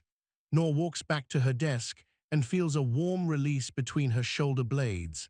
That sensation is not triumph, it's the body recognizing congruence. Check your senses again. Hear the softest sound in the room, maybe a vent's whisper, a traffic hush. Feel the coolness at your nostrils as air moves in. The body is your compass when clarity threatens to shake you. You are practicing honesty as a regulatory practice, not merely a moral one. There's a micro drill you'll use in under a minute called the low bridge. Before a hard sentence, you take 1-4-1-6 breath and preface with a gentle bridge phrase that lowers defenses. Here, what I'm seeing from my seat. Can I offer a direct take? The content still matters, but the bridge tells the other nervous system you're not attacking. Mirror neurons do their quiet work. Your calm recruits theirs. Studies will tell you about oxytocin and safety cues. You will feel it as a small softening in the other person's jaw, a shoulder drop, a breath you can hear. Another scene, this time in a kitchen with a cutting board damp from rinsing herbs. Santi and Jules are 2 years into a relationship that's been tender but tense around money. Santi, raised to avoid conflict, changes the subject when budgets come up. Jules, carrying the weight of a freelancing feast-or-famine pattern, toggles between control and silence. Tonight the air smells like garlic and lemon, and Santi's chest does that pinch he recognizes from part 3. He runs the loop out loud. Noticing I get quiet when money comes up, he names a sentence, I want us to talk numbers without either of us feeling policed. He negotiates, could we try a 30-minute review on Sundays and keep the rest of the week for living? He nails it, so Sundays at 5 and we cap it at 30.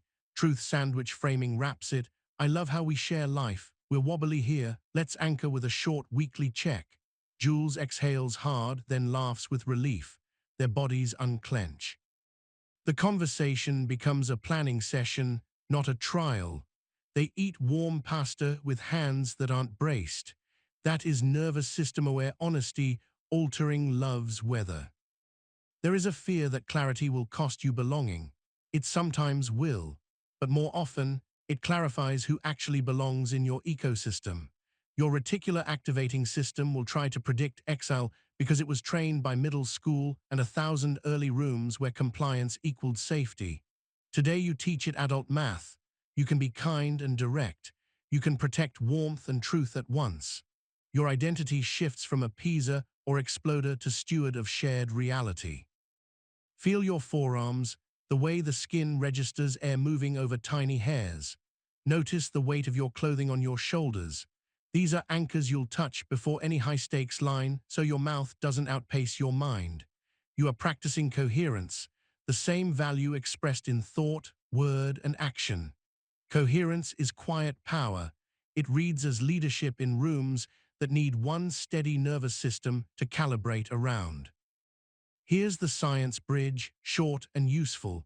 When you speak a boundary or a truth from a regulated state, you lend co-regulation to the room. The other person's midline structures take cues from your breath and tone. Their amygdala measures your face for threat. Your slow cadence and low pitch tell it's safe enough. Now content can be heard. That's why the 5-breath fence and the low bridge matter. Without them, the right words ride the wrong body and skid. There's a tougher protocol for when harm has happened and repair is due. Use clean repair, a cousin of the truth sandwich that holds more weight. 3 moves, 1 breath each. Acknowledge the impact in their words if possible, own your behavior without modifiers, and offer a concrete amend with a timeline. When I missed the deadline, you had to scramble. I didn't plan buffer. I'll deliver a draft by noon and build a 2-day cushion next time. The goal is not self-flagellation. It's restoring shared reality so nervous systems stop scanning for danger. Shame spikes cortisol, clean repair drops it. Your body will feel lighter after you speak because you've ended a low-grade war within. A story from a place with bad lighting and sharp floors, a retail stockroom at Holiday Peak. Mariah snapped at a junior associate, Ezra, when a box went missing. Later, her stomach felt sour and her hands ran too fast. She found Ezra near the freight elevator, metal cool to the touch as she leaned. When I snapped, you shut down. I spoke harshly. I'm sorry. I'll check the inventory system now and pay you with me for the next load so we nail it. Ezra nodded, eyes wet but relieved. The next hour stretched easier. Mariah's chest, tight all day, felt open like a window cracked to winter air. Repair, then reframe. That's the order that preserves dignity. Breathe now as if you were about to tell a friend a hard truth that would guard their long-term peace. Inhale cool, exhale warm. Let your gaze soften. Imagine your sentence sitting on a table between you rather than like a spear. Language placed, not thrown, is received. Sometimes the person you must speak to is the one inside your own skull. You'll apply the integrity loop inward. Notice the tightening when you agree to a plan that drifts from your values. Name the discrepancy without insult. I'm promising people-pleasing. I care about integrity. Negotiate a self-trade. If I say no, I will send a short explanation to honor the relationship.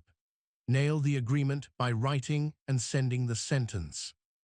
Your body will reward you with a micro-release, a warmth in the chest, shoulders lowering. Neurochemistry loves congruence. Dopamine arrives not only when you win, but when you match internal map to external move. There's a micro-practice for conversations that find you mid-flood. Call it the 90-second listener. You signal that you need 90 seconds to gather language and you actually take it. Give me a short moment, I want to say this cleanly. You breathe 416 3 times. You choose the truth sandwich outline in your head. You deliver 1 sentence per layer. Miraculously, the world does not collapse. Most people, when told you're pausing to be precise, feel respected. Your own system feels protected. You're building a sanctuary in the middle of noise. An anecdote from a fluorescent humming hospital hallway. Kenji, a resident physician, faces a senior attending who prefers volume to nuance. A med-order miscommunication triggered an email storm. Kenji's old pattern was apology rivers that drowned useful detail. This time he runs the 90-second listener. I want to be precise, give me a moment. Breath, bridge, truth. We both want safe care. The order wasn't visible in the system when nursing called. I should have called pharmacy instead of waiting. I'm calling now and writing a note for the team channel so this doesn't repeat. The attending's shoulders drop. He grunts something like approval. Kenji's hands, slightly tremoring before, go still. He treats a patient with a steadier hand because he didn't let panic run the show. Check the room you're in, the quality of the light, the way the air feels against your forearms, the presence or absence of a fan's steady purr. You are training your situational awareness not to feed vigilance, but to hold you in the present where words can be selected rather than escaped. There's a companion method for listening called horizon ears. You remind yourself to listen for 3 horizons at once, the content of their words, the feeling under the words, and the future you both want. You don't interrupt. You mirror one sentence back so their amygdala hears it's not alone. Then you offer your truth. Horizon ears prevent the trap of winning the moment and losing the week. The RAS shifts from hunting for a point to hunting for a path. A final story for today's climb, a quieter one that might resemble your daily life more than the big showdowns. Danny runs a tiny team at a non-profit. Budget is tight, mission is a live wire. A colleague, Ravi, begins to take credit in meetings in small, slippery ways. Danny's stomach tells the truth first, a low ache under the sternum. She runs the integrity loop. Notice. Name. When you summarize, I lose authorship. Negotiate. Can we plan that I present the initial idea next time and you add funding context? Nail. So I'll open with the pilot outline, you'll follow with the grant piece. She wraps it in a truth sandwich. I love that we're pulling the same rope. I need my authorship visible. Let's try this order next meeting. Ravi flushes, then nods. The next meeting flows. The ache leaves. Danny goes home tired in the good way, the way that signals used muscles, not self-erasure. She slices apples at her kitchen counter and feels her breath deepen because her life is 1 degree truer. As you breathe now, picture one conversation you've delayed. See the room, the light, the chair's texture, the way your hand will feel holding a glass or a pen. Hear yourself speak the bridge, the truth, the next step. Feel the body signals that say you've landed the plane, weight dropping into your hips, shoulders lower, jaw soft, breath longer. That is the signal you're aiming for, not applause or instant compliance. Your measure is internal coherence and a next action. Before you leave this chapter, craft one sentence for your pocket. It begins with shared reality, contains one precise truth, ends with a next step. Say it once out loud, low and slow, letting your belly move your hand if it's there. If the sentence makes your chest feel roomier and your eyes a fraction softer, keep it. If it feels sugary or barbed, clean it again. You're not polishing for perfection. You're shaving off panic and performance until what remains fits your mouth and your values. You are the awareness that notices drift and steers back toward north. You are not the flinch, not the silence, not the overspeech. You are the sky in which honest words can form without lightning. The world doesn't get quieter because you learn this. You get clearer inside it. And clarity, paired with breath, turns hard moments into the exact places your identity upgrades. Tonight, if you want to tuck this in, write 2 versions of a conversation. The one you've been avoiding as a replay in your head, and the one you'll actually have using the integrity loop and the truth sandwich. Read the second version once before sleep. Your nervous system will rehearse it while you rest. Tomorrow, when the moment arrives, your mouth will remember the trail your pen drew. That is not magic. It is practice. When the wind rises again, and it will, you won't brace until you break. You'll widen your stance, breathe, place your sentence on the table, and walk the next step with the calm of someone who knows their own weather. That calm is contagious. Rooms will change not because you won, but because you held shape. You are building a life where your words are trustworthy, your breath is an ally, and your focus isn't hostage to fear of being seen. This is how a human thinks like a mountain and loves like one too, with height, with shelter, with honest air. Confidence is not a mood you wait for, it's a muscle you train at the edge of discomfort. Your mind tells you to get braver first and then act. Biology says act small and your brain updates its map. Today is about your edge, the thin ridgeline where growth lives, and how to meet it without theatrics or retreat. The world will keep offering you chances to practice.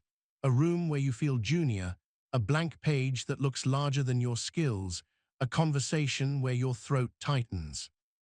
We will build a system for stepping forward 1 clean inch at a time so fear becomes guidance, not a jailer.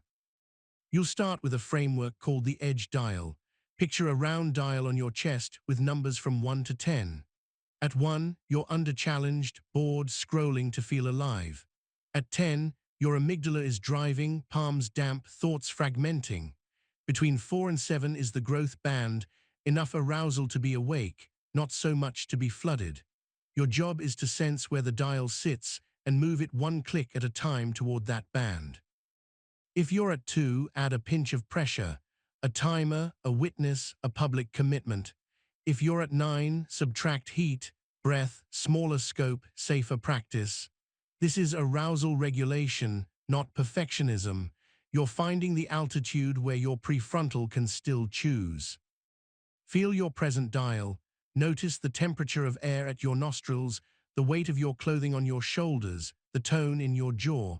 If your breath is high and sharp, lengthen the exhale to a count of 6 and feel your belly move your hand. If you're dull and foggy, alert the system with a brisk rub of your arms and a spoken start sentence. The edge dial is somatic truth-telling. You can't think your way to the right number, you feel it and adjust. The second framework is micro-bravery. Reps courage is specific and local, like a muscle in a single joint. You pick a behavior you avoid because it pricks your ego or threatens your status. Then you practice it in reps so small your nervous system says yes. The rep must fit inside a 60-120-second window and be repeatable daily. Send one precise pitch, ask one clarifying question in meetings, show one draft earlier than comfort, make one phone call you normally defer. Neuroscience translation. Every rep pairs a tolerable dose of adrenaline with a completed action and a safe outcome, which teaches your amygdala new math. You're writing a proof your body believes. A story from a room with fluorescent lights and a faint lemon cleaner smell. Theo is a junior engineer who writes elegant code and almost never speaks in architecture reviews. He waits for perfect insight, then the window closes. His chest tightens on Tuesdays at 3 p.m. He starts micro-bravery reps. His rep: ask one question in every review that improves clarity. He dials the edge from 8 down to 6 with 4-1-6 breathing, then writes a tiny prompt on his sticky note. What's the failure case? The first week his voice shakes. No one mocks him, the team answers. The second week he asks about migration risk. The principal raises an eyebrow and nods. The third week he proposes a small test. The room's weather changes. He leaves with heat in his forearms that feels like capacity, not panic. Months later he still gets nervous. The difference is identity. He's the person who asks one clarifying question. He didn't wait for confidence. He built it. Check your body again. The chair against your sit bones, the subtle sway as small muscles keep you upright, the warmth collecting behind your sternum as your exhale lengthens. These sensory cairns keep you from outsourcing your progress to moods. Mood is weather, your method is the mountain. There's a micro drill that pairs with the edge dial called 2-minute courage window. When your edge appears, a calendar invite that scares you, a blank slide for a talk, a feedback request you'd rather dodge, you open a 2-minute window and step through. Timer on. For those 120 seconds, you perform one concrete action only. You do not plan the whole mountain. You place a single stone, write the first sentence of the email, tag the 3 slides you'll build, ask for the meeting agenda. When the timer ends, you stop and breathe for 30 seconds. The window teaches your midbrain that approaching the edge doesn't mean falling off. Repetition turns cliffs into slopes. Science bridge, quick and useful. Your amygdala is an early warning system tuned by past pain. It fires on patterns, not facts. When you perform tiny approach behaviors and nothing terrible happens, prediction errors accumulate. The brain updates. This edge is survivable. Dopamine then partners with the habit loop. Approach right arrow, tiny success, right arrow, reward. Over time, the approach itself becomes rewarding. That's the secret behind courageous people. They are addicted to tiny, earned proofs. Now a framework for when you fall, because you will. Call it the anti-fragile debrief.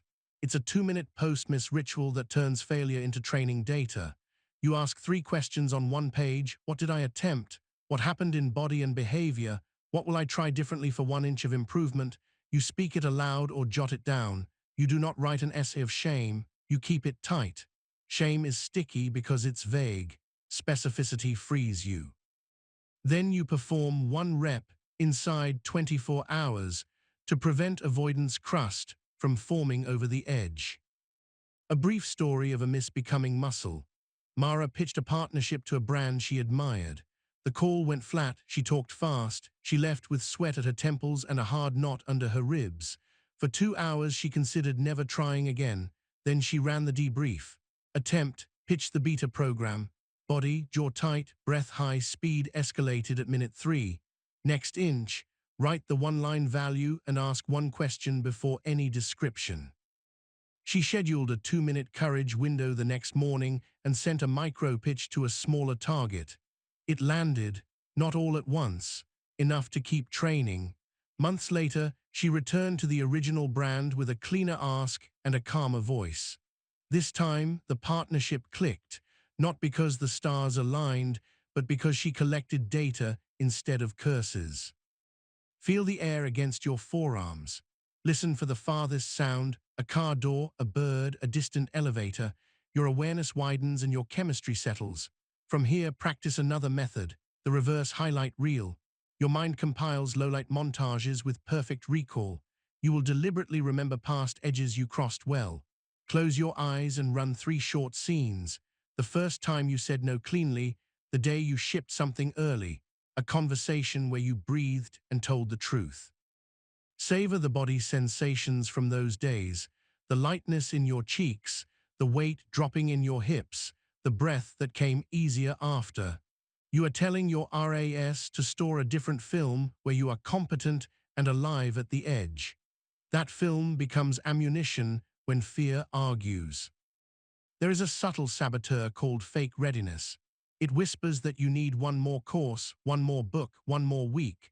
Preparation matters, but after enough, waiting becomes a way to avoid the ridge. Use the 70% rule. When you are 70% ready, you move. The remaining 30% belongs to reality.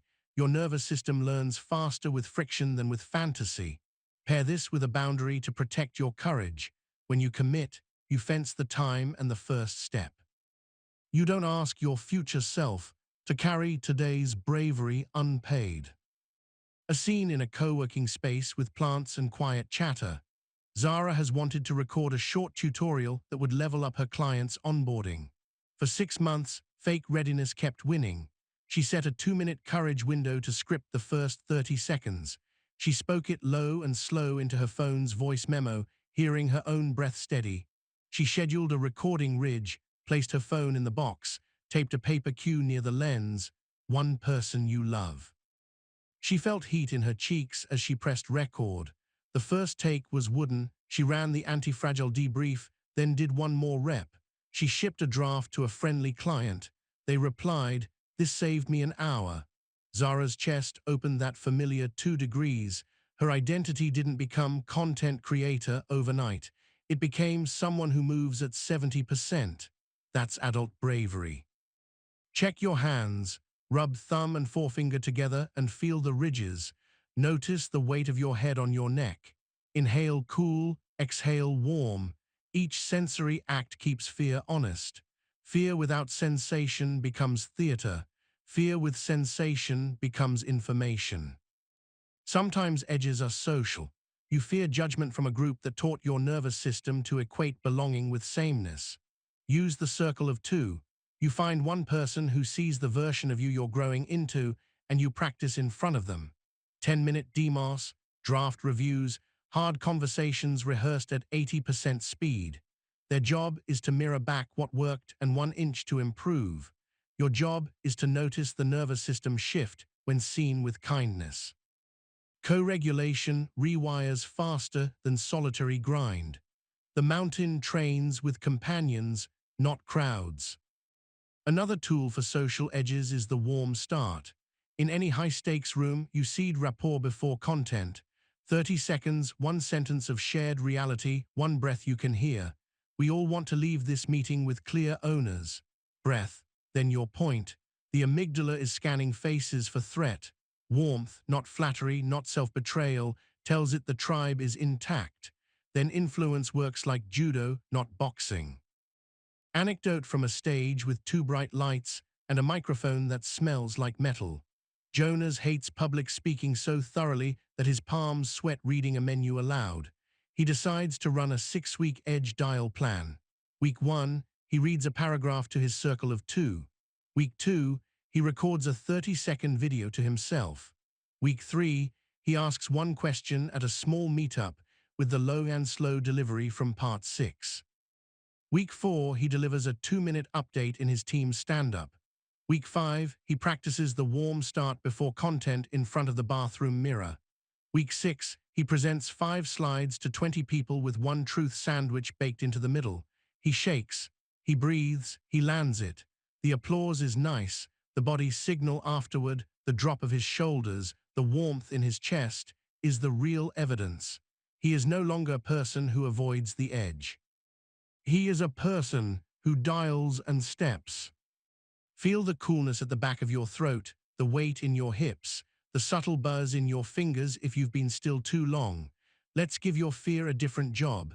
Instead of stop, fear becomes prepare. When the signal rises, you run one rehearsal, one breath, one micro-commitment. You thank the alarm for its service and put it to work. Anxiety misdirected is fog. Anxiety redirected is fuel. You'll build one more practice to make bravery boring. The exposure ladder. 5 rungs, each a slightly hotter version of the same act, climbed over days. You write them in a note. Rung 1 is private, rung 5 is public.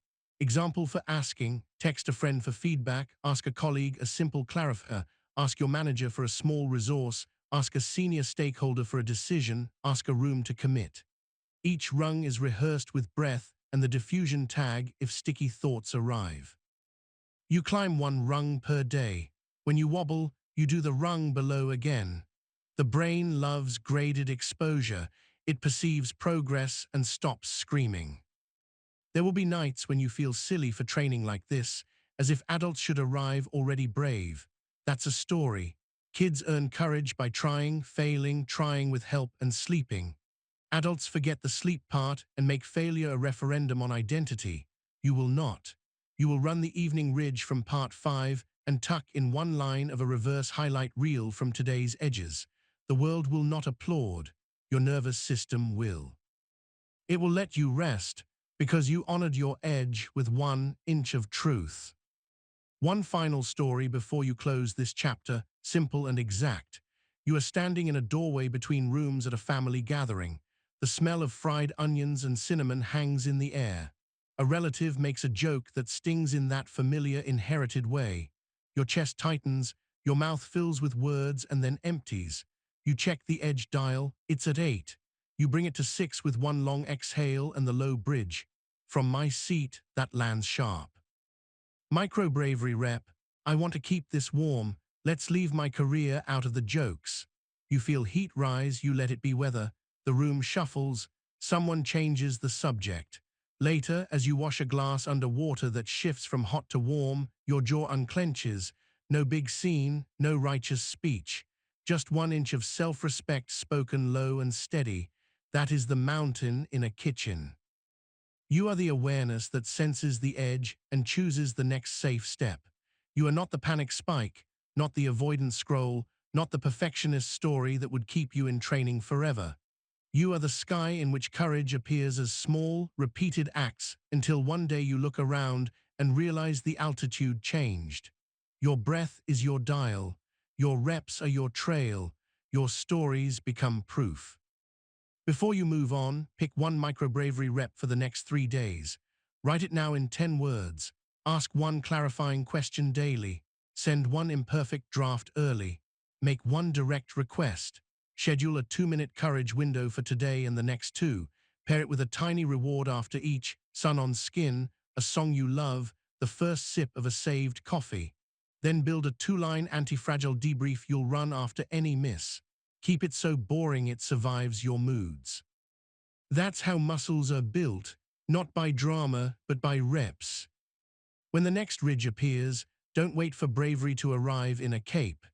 Dial, breathe, step. The mountain doesn't ask for guarantees before it reveals the view.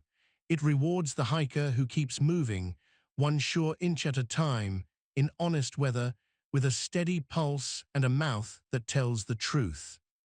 There's a reason your best intentions unravel at 3 p.m. on an ordinary Wednesday. Willpower phrase first, then language, then choices. You promised yourself you move your body, write the page, prep the healthy meal, be kind to the version of you that needs a little extra time. Then the day nibbled you into depletion, and the old loops took the wheel. This chapter is about making your growth automatic, not by force, but by design. Mountains aren't held together by a single dramatic peak. They're a chain. You will build chains, small, sturdy links that hold under everyday weather so your values happen even when your mood doesn't. We'll start with the habit anchor chain. It's not a list, it's a sequence. You attach one tiny action to a stable cue you already do, and then attach a second tiny action to the first. Q right arrow link, A right arrow link, B. Keep each link under 30 seconds at first. The brain loves doors that open easily. The anchor is something you never skip.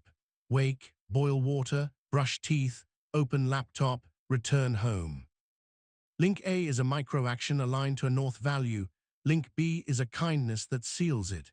Example, Q boil water. Link A 3416 breaths while the kettle warms. Link B one sentence in a notebook. Today I'll aim my attention at X, or Q open laptop. Link A speak your start sentence. Link B place phone in the box. The chain tells your basal ganglia, the habit center, that this pack of moves travels together. You're not coaxing motivation, you're training sequence. Feel your current anchor. Notice the temperature of the air at your nostrils. Hear the softest sound in the room. Sense the weight of your feet on the floor. You're pairing sensation to cue on purpose. When the body recognizes the cue, it will fetch the links even when the mind protests. This is how identity sneaks in through the side door, not via slogans, but via repeated moves that prove, this is who I am. The second framework is the fail-safe loop. Growth fails not at intention, but at interruption. A meeting runs long, a bus is late, a mood arrives like a summer storm. The fail-safe loop has three parts you prowrite in calm: an if, then for the cue, a minimum viable win for the action, and a clean repair if both miss. If then looks like, if my noon walk gets blocked, then I do 5 flights of stairs at 3. The minimum viable win trims the rep to survive chaos. Instead of 20 minutes of journaling, 2 sentences with the 90-second pen. Clean repair is what you do when you still blow it. 1 breath, 1 sentence, begin again, and 1 microaction that re-enters the chain. Neuroscience translation. You're preventing extinction. When habits break without repair, the brain tags them as unreliable and stops investing dopamine. When they break and repair quickly, your system learns the move is resilient and keeps funding it. A story from a hallway that smells faintly of printer toner and hand sanitizer. Ria is a product marketer who adopted the habit anchor chain after part 5. Her morning anchor is the kettle. Link A is 416 breaths. Link B is a 1-sentence aim. Today, north is clarity. It's worked for 2 weeks. Then a launch week arrives. Her phone buzzes before dawn, a bug report, a tense thread. She skips the kettle, skips the breath, sprints into Slack with jaw tight and chest hot. At 11:12, eyes burning, she remembers the fail-safe loop taped to her monitor. If morning chain breaks, then I run a midday chain at first bathroom break. Minimum win, 3 breaths, 1 sentence. She steps into a quiet stall, the air cooler, the fan a soft white noise. She inhales to 4, holds, exhales to 6. She writes on her phone, north is sane scope. She walks out and types 1 low, slow sentence in the thread. We'll ship fixer today, B moves to tomorrow, here S the impact. The room's weather cools by 2 degrees. Ria's chest loosens. That relief isn't luck. It's sequence and repair functioning under pressure. Check your own breathing. Let your exhale grow a half-second longer. Feel the fabric on your shoulders, the subtle pressure of gravity in your hips. These details are not filler. They are the language of your nervous system, which will anchor your chains better than any motivational poster. We'll add a micro drill called the RAS Prime Trio. Your reticular activating system hunts what you tell it to find. You'll prime it 3 ways in 30 seconds. Visualize the next smallest successful move. Verbalize it out loud in 10 words. Physicalize a tiny gesture that marks the start. Picture your hands on the keyboard for one sentence. Say, now I write the first line, and touch thumb to forefinger to build the here anchor from part one. That's the trio: sight, sound, sensation. Trimodal priming gives your midbrain a unanimous vote. The amygdala calms when multiple inputs agree, safe enough to act. You'll pair the trio with a practice called cue collars. Some environments spray cues at you until your day is a feral animal. Collars tame them. You label a frequent trigger with a small scripted response that lives where the cue lives. Example: the snack drawer gets a sticky note, protein first, then decide, and you keep almonds there. The video app gets a first screen reminder, 2 videos after a ridge, not before. Your calendar gets a banner, truth sandwich for 3 p.m. review. You're not yelling at yourself, you're narrating to your future fogged brain in calm, kind sentences. In neuroscience terms, you're making the desired behavior salient at the moment of choice, when working memory is lowest. Another story closer to home. Danny, you met her in part 6, kept promising herself a short evening tidy to keep morning sane.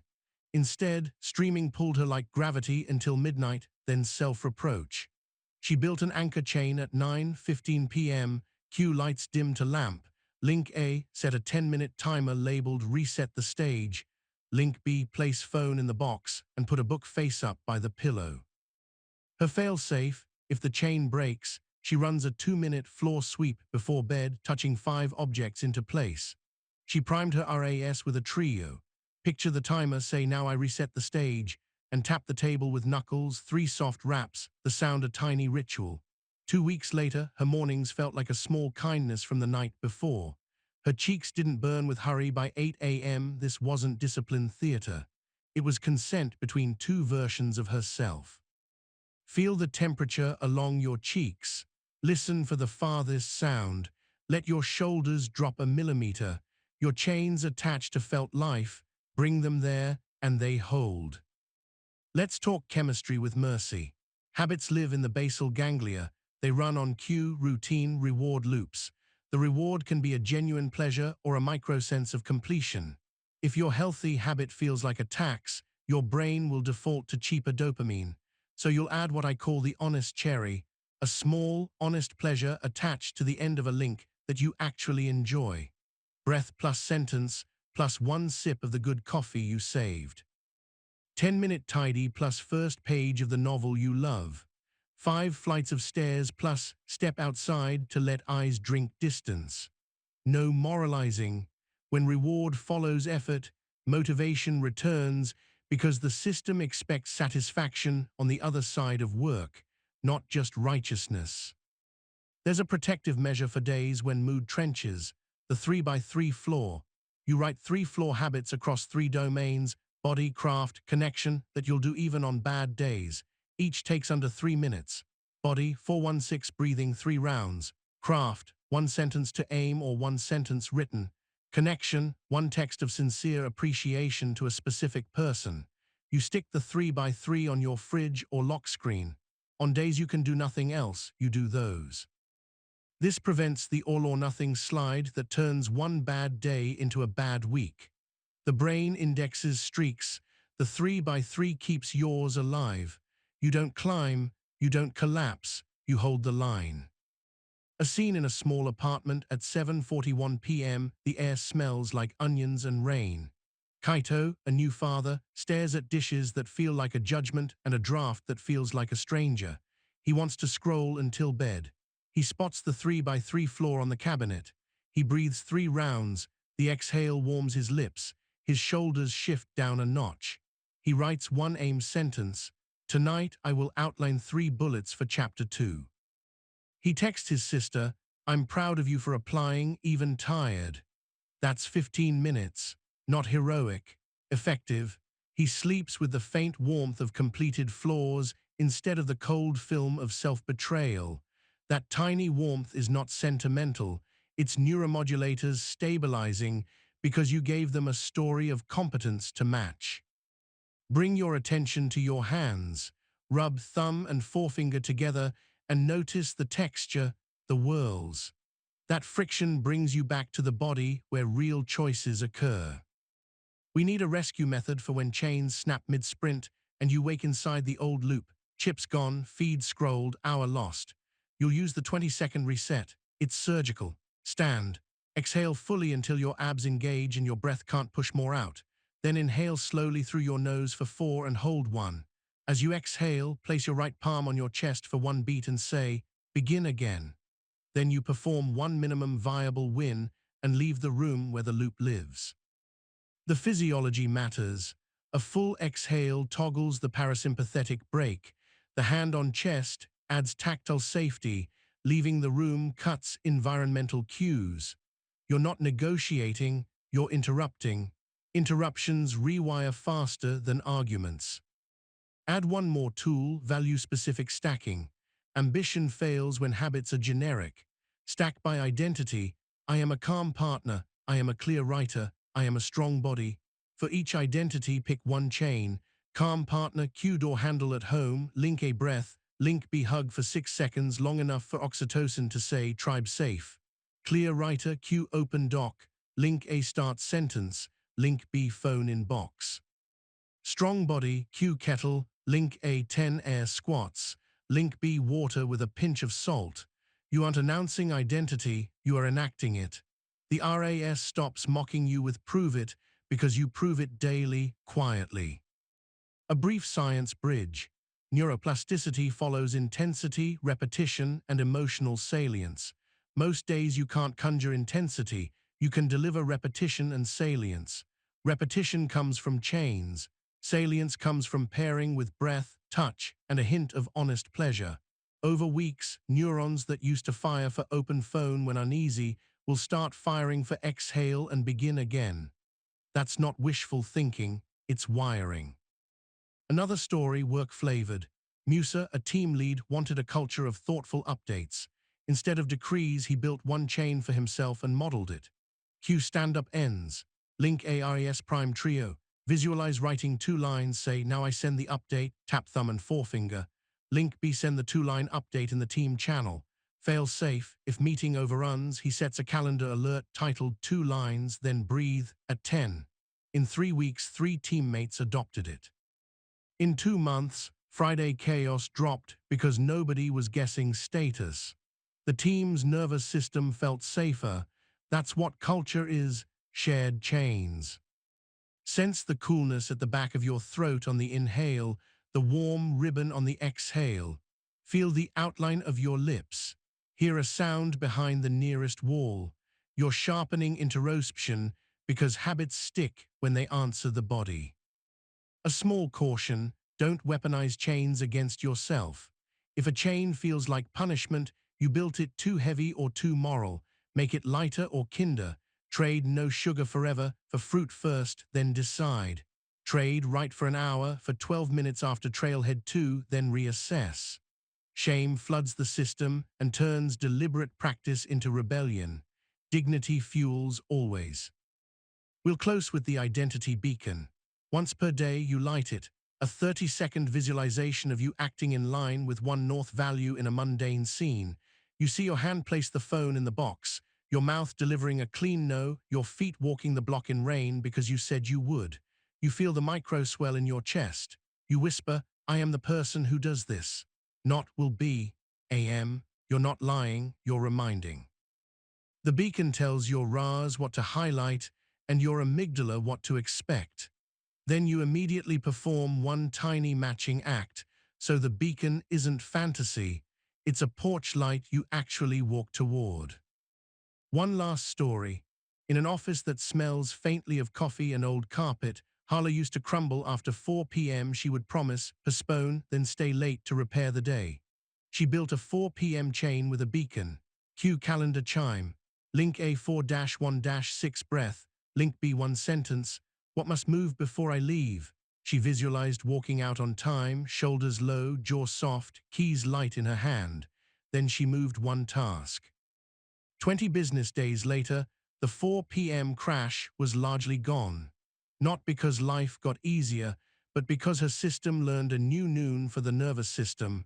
a small reset at the edge of fatigue. She became the person who left on time most days. Her identity settled around her like a well-fitted jacket. Scan your own body now. The pressure where your back meets the chair, the sense of your tongue resting on the roof of your mouth, the way the next breath wants to be slightly longer. That's your compass. You're not chasing a shiny version of yourself. You're installing a sturdy one, move by simple move. Before you close this chapter, design one habit anchor chain and one fail-safe loop. Write them in embarrassingly plain language. Put one cue collar where it will help and decide one honest cherry that makes the chain feel human. Choose a 3x3 floor for your worst days. Tonight, light the identity beacon for 30 seconds, then do one act that matches. Tomorrow, your body will remember, not because you lectured it, but because you led it. You are the awareness that notices the cue and chooses the link. You are not the mood, not the old loop, not the story that says you only act when inspired. You are the sky in which sequences form until what once felt like effort becomes the weather of your days. The mountain is a chain of ridges, not one heroic spike. Build your chain. Some shocks are loud, like a layoff that lands as a thud in your inbox at 9:03 a.m. Others are quiet, like the slow fade of a plan that never quite becomes real. Either way, your nervous system registers aftershocks, tiny quakes that rattle the shelves of your attention for hours or weeks. You try to outthink the tremor, but thought is a poor seismologist when your hands still hum. Today you'll learn to metabolize aftershocks so they power growth instead of panic. The mountain doesn't avoid tremors, it disperses them through bedrock. Your bedrock is breath, sensation, and a sequence we'll rehearse until your body trusts it. We'll begin with the aftershock protocol. Think of it as a field procedure you deploy the moment a plan breaks, a door closes, a sentence lands harder than expected. It moves through 4 stations in under 5 minutes. Absorb, align, assign, advance. Absorb means you let the first wave roll through without adding story. 90 seconds of weather watching where you feel heat in cheeks, ache in chest, buzzing in arms, and breathe 416 while your amygdala realizes there is no tiger. Align means you place the moment next to your north values and ask, which value needs guarding now? Assign means you choose one meaning that is both true and useful. This is training data. This is pruning. This is a redirection. Advance means the smallest wise move you can take in the next 10 minutes that matches the meaning. Send one clarifying note. Take a 10-minute walk to downshift cortisol. Rewrite the plan for the next hour. It's not poetry. It's a hydraulic system that vents pressure and preserves altitude. Try it now with a memory still warm at the edges. Feel the temperature of air at your nostrils, cooler in, warmer out. Let shoulders drop a millimeter. Absorb for 90 seconds, senses on, the weight of your thighs against the chair, the faint hum of a vent or distant traffic, the taste left over from your last sip. Align by naming a value without drama, craft, care, integrity, health. Assign one sentence that isn't sugary but isn't cruel. Advance by moving 1 inch, even if the inch is writing the sentence you'll send later. Notice how your breath listens when you give it a job. Your chemistry follows maps written in behavior more than in declarations. Here's a story set under bright office lights that make paper look a little too white. Kayla is a team lead who promised a partner a feature by month's end. An upstream dependency fractures, a message pings, "We'll miss." Her stomach tightens, her jaw clicks. Old Kayla would spiral into apology theater and martyr hours. Today she runs the aftershock protocol. Absorb, she stands, palms on the cool edge of the counter in the kitchen, and breathes 416 while her heart decelerates. Align, north is trust with her team and the partner. Assign, this is an honesty test, not a talent test. Advance, she writes 1 sentence to the partner, low, slow, clean scope, and 1 sentence to her team to regroup on options. The room's temperature drops by 2 degrees. That change is not an accident. It's physiology calmed enough to let prefrontal choice speak. On her walk home, The air is crisp on her cheeks, and her hands tingle as the aftershock burns itself out instead of burning her out. Your mind will try to bargain with shock using self-attack. If I had been better, this wouldn't have happened. That sentence is a stress chemical disguised as a belief. Replace bargaining with a second framework, the Omen map. You take the event and chart 4 waypoints: objective, meaning, experiments, next micro step. Objective is the reality you want now, not the fantasy you wish was still alive. Meaning is the frame that keeps dignity while telling the truth. Experiments are 2 or 3 tiny tests you can run within 24 hours to move toward the objective. Next is the one you choose right now. The map keeps you from staring at the closed door so long you forget the hallway.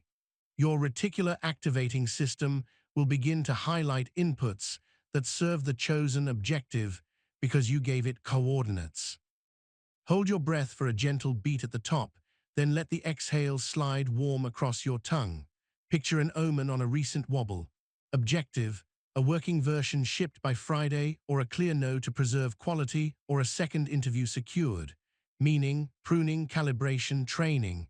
Experiments: 2 emails, 1 draft, 1 reach out, 1 hour of focused craft. Next, the smallest of those while your body is still listening. When you make the map inside sensation, your nervous system registers direction as safety. Safety is not the absence of risk, it's the presence of agency. Your senses now: coolness at the back of your throat, the softest sound in the room, pressure where your heels meet the floor. Let those be anchors as we add a micro drill that turns spirals into synthesis, the 3-line salvage. After any miss, you write exactly 3 lines in 1 minute. Line 1, the fact. Line 2, the learning. Line 3, the smallest wise move. The demo crashed. The path needs a sandbox. I'll schedule a sandbox session at 4. You speak it low and slow once. This brevity keeps you from litigating your worth and puts your prefrontal back on the trail. There's a shadow that arrives after shocks called identity shrinkage. You start to act like a smaller version of yourself, less asks, less voice, less reach, because your midbrain equates exposure with pain. We will confront it with a practice called identity re-expansion. It's a 2-minute ritual where you revisit 3 scenes from your own life where you handled difficulty with integrity. You place yourself there in first person, feel the chair, smell the room, hear the line you spoke that you were proud of, and you let the body remember. Then you carry 1 micro gesture from that scene into now: the low tone you used, the hand on heart you placed, the steady breath before you answered. This is not nostalgia, it's memory used as medicine. You are reminding your nervous system that the current tremor is not a referendum on your capacity. A story from a humid subway car with metal poles cold to the touch. Amir was laid off on a Thursday at 10:17 a.m. The email subject was sterile. The meeting was shorter than his pride. On the train home, the air thick and a child crying somewhere near the doors, he felt the first aftershock rolling. Old narratives crowded. You're exposed, you're behind. He pressed thumb to forefinger, whispering here, and ran identity re-expansion. He recalled the night he stayed late to help a colleague ship a fix. The morning he asked a brave question that saved a sprint. The afternoon he apologized cleanly for a miss and repaired trust. His chest loosened a degree. He ran the 3-line salvage in his notes. Job ended. My network is warm. I'll send 3 messages before dinner. By 7 p.m., 3 notes were out with precise asks. The world didn't bend immediately. The aftershocks kept tapping, but the taps met bedrock. A week later, his body recognized the pattern: tremor, breath, map, move. Identity stopped shrinking, it held shape. Scan your own scene now. The light in your room, the way it lands on a wall or a cup, the weight of your clothing on shoulders that may have crept upward without your permission. Drop them a millimeter. You are teaching your animal that you can be with reality without bracing against yourself. That lesson is worth more than any single win. Sometimes the aftershock isn't external. It's an internal realization that a path you sold yourself is not yours. Ending something you outgrew can feel like failure even when it's fidelity. Use a companion practice called the exit with honor. You write a short closing note for your own nervous system with 3 parts spoken aloud.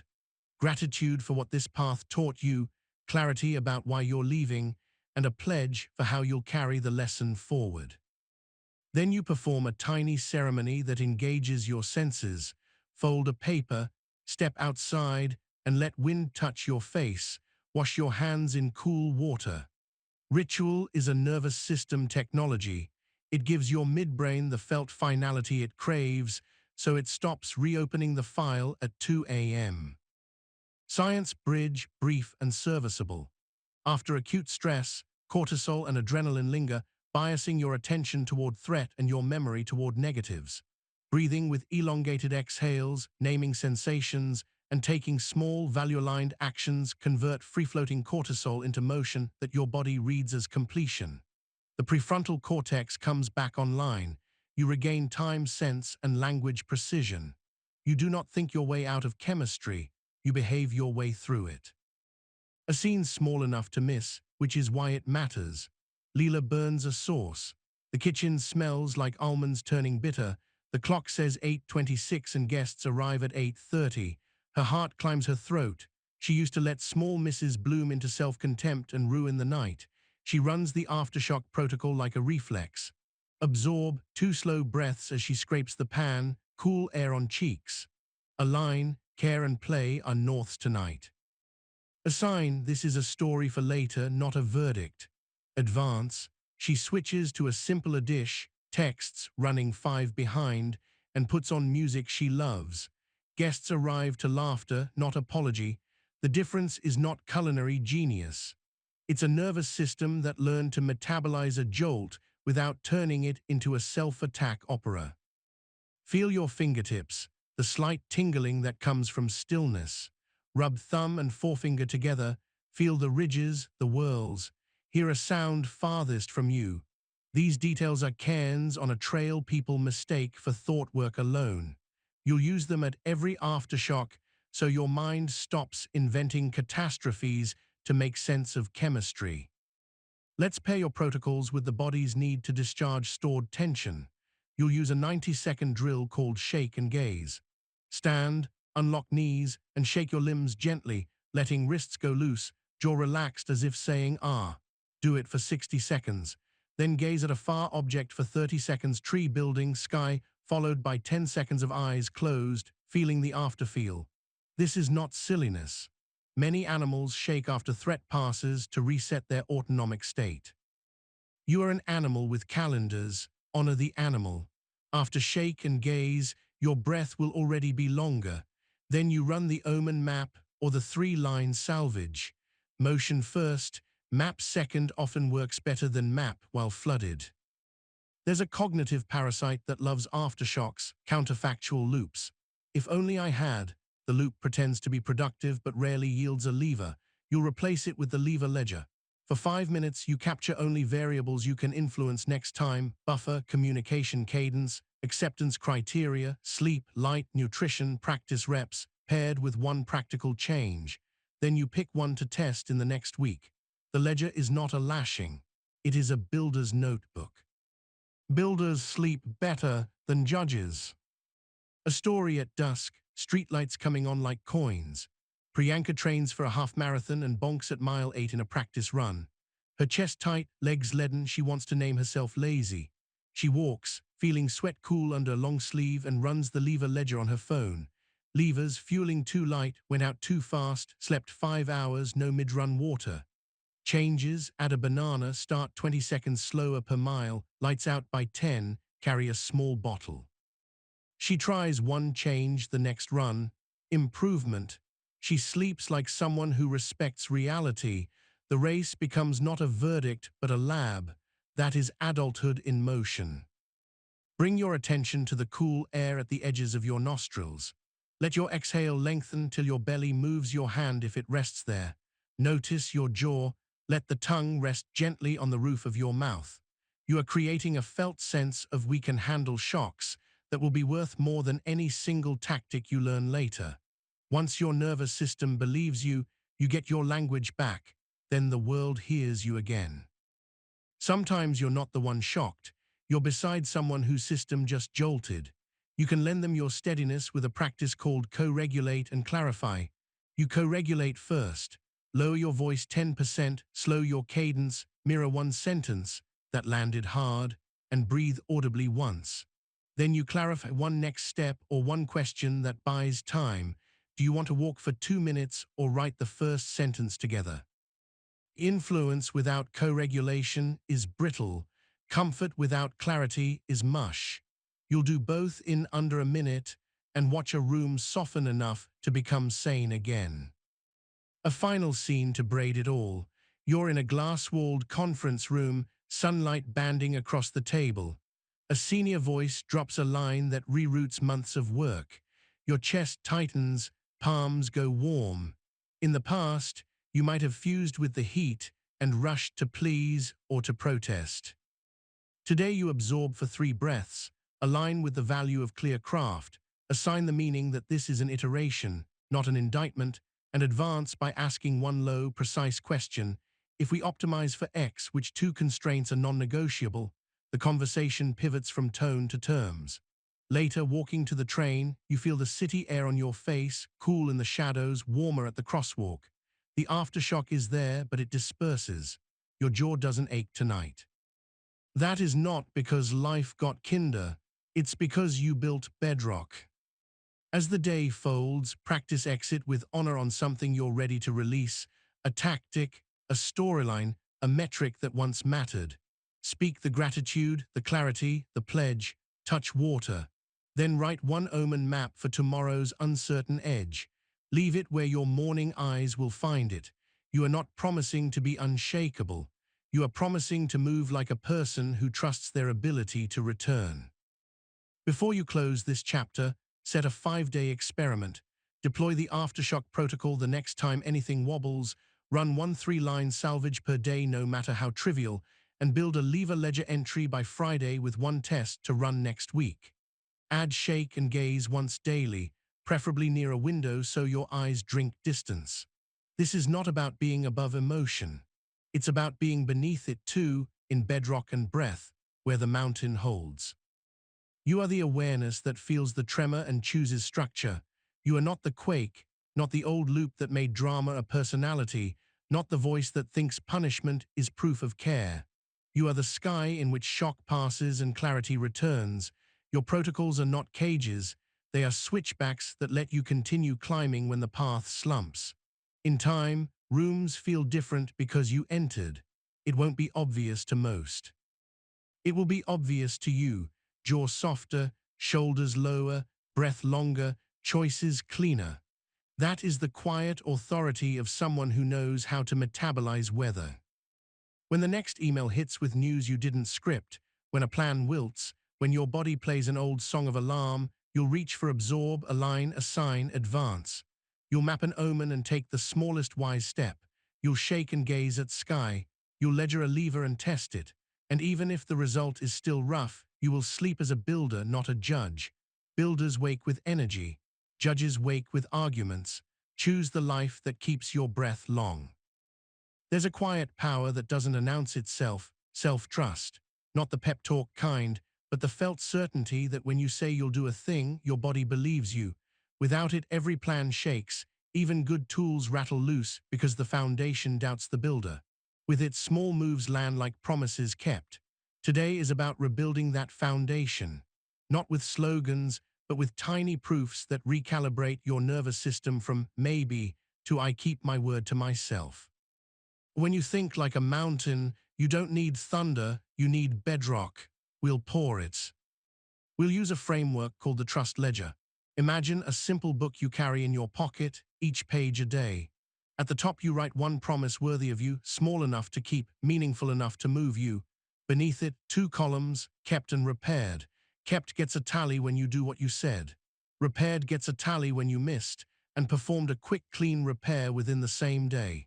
The ledger does not record failures as identity, it records behavior as data. Your basal ganglia love repeatable wins. Your prefrontal loves evidence over drama. 10 days of tallies and your nervous system starts to predict success rather than bracing for self-betrayal. Feel your body as you picture that ledger, the texture of a paper page or the cool glass of your screen, the coolness of air at your nostrils in, the warmer slip out. Let your shoulders drop a millimeter.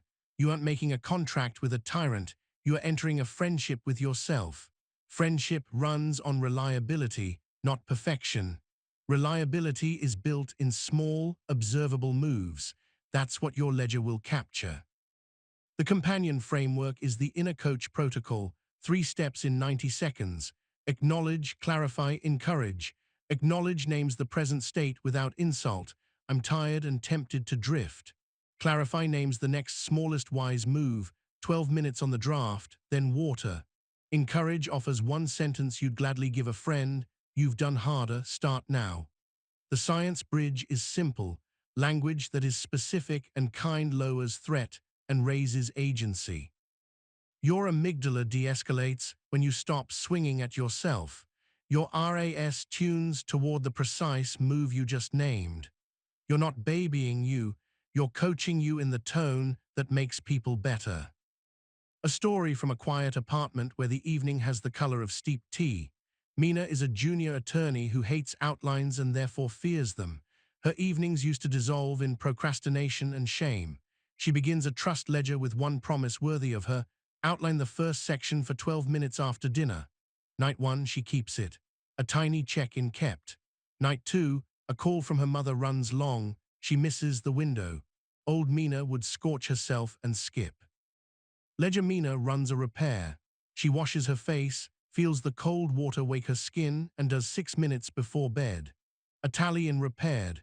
Night 3 kept. After 8 days, she notices something absurd and holy. Her jaw softens when she plans, not because she became perfect, but because her body trusts that misses don't become avalanches. She is the person who keeps and repairs. The ledger didn't judge her. It trained her nervous system to expect return. Notice your own jaw. Let your tongue rest on the roof of your mouth, teeth uncoupled. Hear the softest sound in the room, the low hum of a refrigerator, a street's distant hiss. You are bringing your coaching voice into a body that registers safety by breath and sound, not by concepts alone. This matters because self-trust is chemistry, not just philosophy. We'll add a micro drill called the 2-minute bridge. When you feel the tug to delay, you build a tiny bridge between intention and action.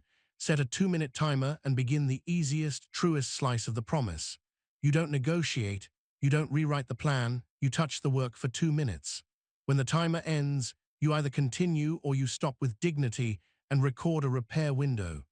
This drill teaches your midbrain that starting is survivable and often satisfying. It's the same principle that got you out of bed on cold school mornings when your parent pulled back the blanket and put socks in your hand. Motion precedes motivation. Here's the science in serving size. Dopamine is not the pleasure chemical, it's the here we go chemical for pursuing a goal. It spikes not only at finish lines, but at credible starts. You give yourself a credible start by shrinking scope and beginning on time. Pairing that start with a sentence from your inner coach builds a loop. Begins small progress, right arrow encouragement, right arrow repeat. Over days, your RAS highlights cues that fit the loop and mutes the noise that feeds delay. You didn't become a different person. You became a person whose chemistry expects to move. Another story, this one in the fluorescent brightness of a grocery store. Nestor wants to eat saner, not stricter. Diet rules snap, design holds. His promise worthy of him: protein first at lunch, vegetables visible at dinner. He writes it at the top of his ledger page. Noon, he's tempted by pastries in the break room. He runs the inner coach protocol softly. Acknowledge, pulled by sugar, I'm underfueled. Clarify, Greek yogurt and nuts first. Encourage, 2 minutes and the craving eases. He takes a spoon, feels the cool tang, waits 90 seconds. The urge dims to a hum. He eats a cookie after slowly without war. Dinner, he puts a bowl of sliced cucumbers and tomatoes on the counter before touching a pan. Visible means he'll eat them. By week's end, he's not a monk. He's a man whose body trusts that midday won't be a crash and evenings won't be a truce with guilt. The ledger shows mostly kept, some repaired, and no self-hate. That's a nervous system learning to approach food like a friend, not a fight. Check the temperature along your cheeks, the weight of the shirt on your shoulders. Let your exhale lengthen half a second. This sensory honesty keeps you from turning self-trust into a spreadsheet without a pulse. You're building a living practice. You need a protocol for days when your promise collides with another human's weather. Use the pact refresh. It's a 1-minute conversation you have with yourself or with someone else when conditions change. Restate the north, restack the moves, reset the clock. North is quality. We'll cut feature B, finish A by Thursday, and slide C to next week. Or north is sleep.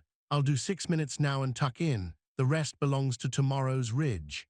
The refresh is not surrender, it's stewardship.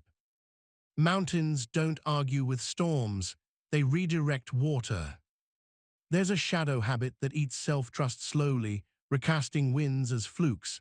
Your brain's negativity bias treats success as suspicious. Counter it with the win stamp. After any kept promise, you take 10 seconds to stamp the win into body memory. You inhale, place a hand on your chest, say out loud, kept, and let your shoulders lower. It's a small ritual that tells your amygdala, this is safe to repeat. No fireworks, a stamp. Stamps accumulate into an identity your body believes. A scene at a shared desk where the air smells like coffee and dust. Juno, a product designer, has promised herself to ship 1 micro-exploration daily. Her trust was threadbare after years of waiting for perfect conditions. She builds a ledger. She runs 2-minute bridges at 8:40 a.m. most days. After each tiny upload, she stamps the win, hand on chest, kept. Colleagues begin to know she's reliable in small ways. A month later, when a bigger, messier project emerges, her voice carries more weight because reliability speaks for her. Trust in the room mirrors trust within. She didn't hustle. She kept promises until the mountain recognized her footing. Feel your fingertips, their slight tingling if you've been still. Rub thumb and forefinger and notice the whirl friction. Hear a sound 3 rooms away. These simple cues return you to the place where promises are kept, here in a body. You will also build the values to calendar bridge so your ledger isn't floating. A value without a time is a wish. The bridge is this sentence whispered into your calendar. Place 1 block that touches my north. You block 12 minutes for craft, 6 minutes for care, 6 minutes for connection. You defend them like you would a meeting with someone you respect, because you are. When something must slip, you move the block, you do not delete it. Deleting sends, we don't matter to your nervous system. Moving says we still matter at 4:10. The body hears the difference. Another story, gentle and ordinary. Ava wants to be the kind of sister who checks in weekly. She writes a promise worthy of her, text my brother on Sundays before noon. The first Sunday she forgets until 5 p.m. She runs a repair and sends a voicemail instead, hears his laugh through the phone, stamps the win. The second Sunday she places a 10-minute block at 11:50. She sends a photo of their favorite beach.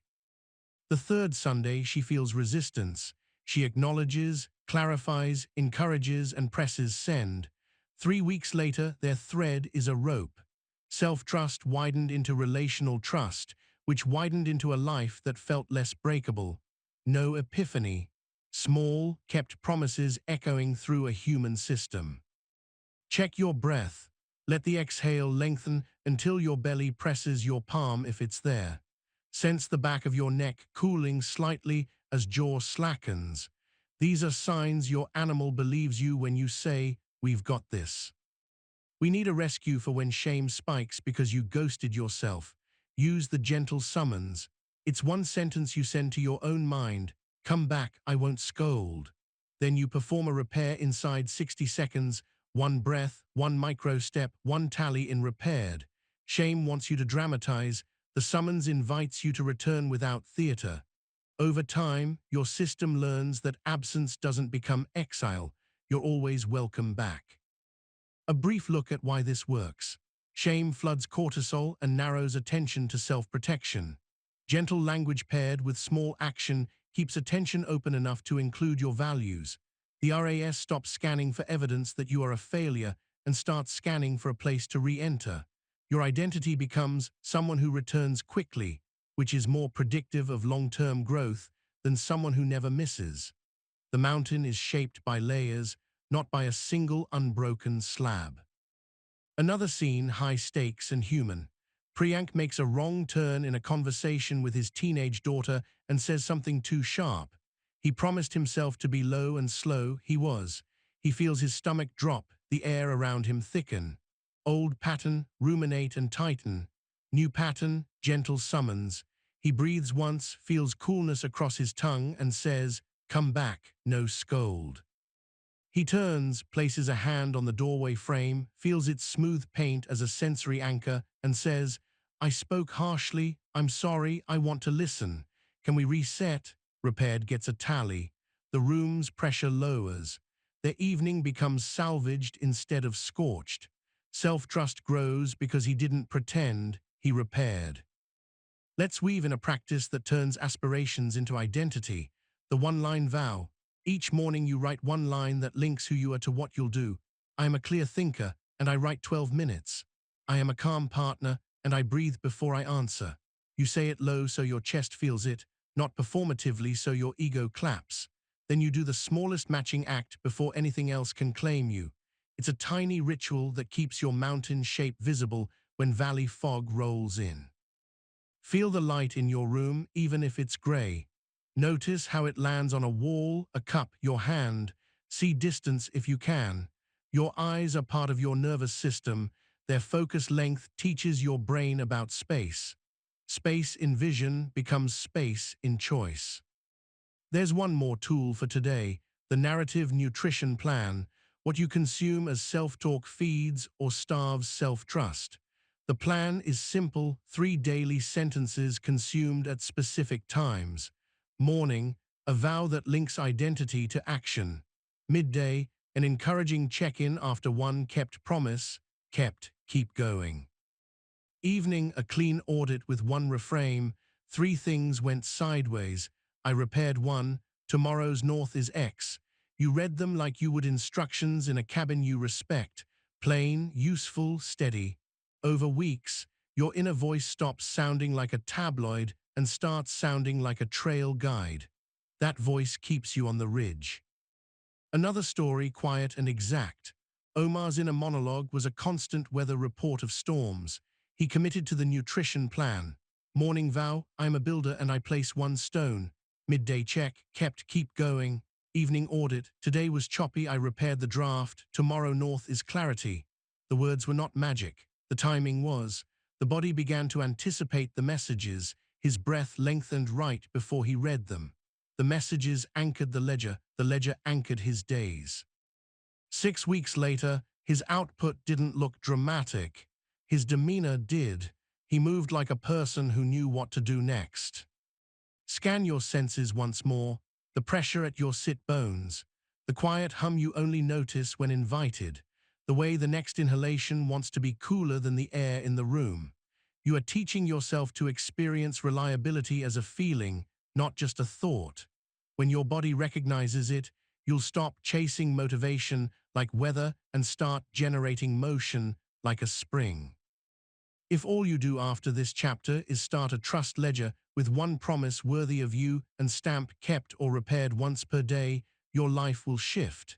If you add the inner coach protocol and the 2-minute bridge when drift appears, it will shift faster. If you place one value to calendar block and protect it like a meeting with someone you admire, your days will feel less like guesses. And if you treat misses as chances to practice the gentle summons, you will become the kind of person your nervous system relaxes around. That's the person who climbs sustainably. That's the person rooms begin to rely on because you already relied on you. Before you close, write your vow for tomorrow in plain language and place it where morning light will find it. Choose one small promise you will keep or repair by dusk. Picture the gesture you'll use to stamp the win, palm to chest, kept. Feel how your ribcage expands now just imagining it. That expansion is your body saying yes. It wants to trust you. It doesn't require dramatic acts. It asks for steady ones. You are the awareness that writes the vow and moves the hand.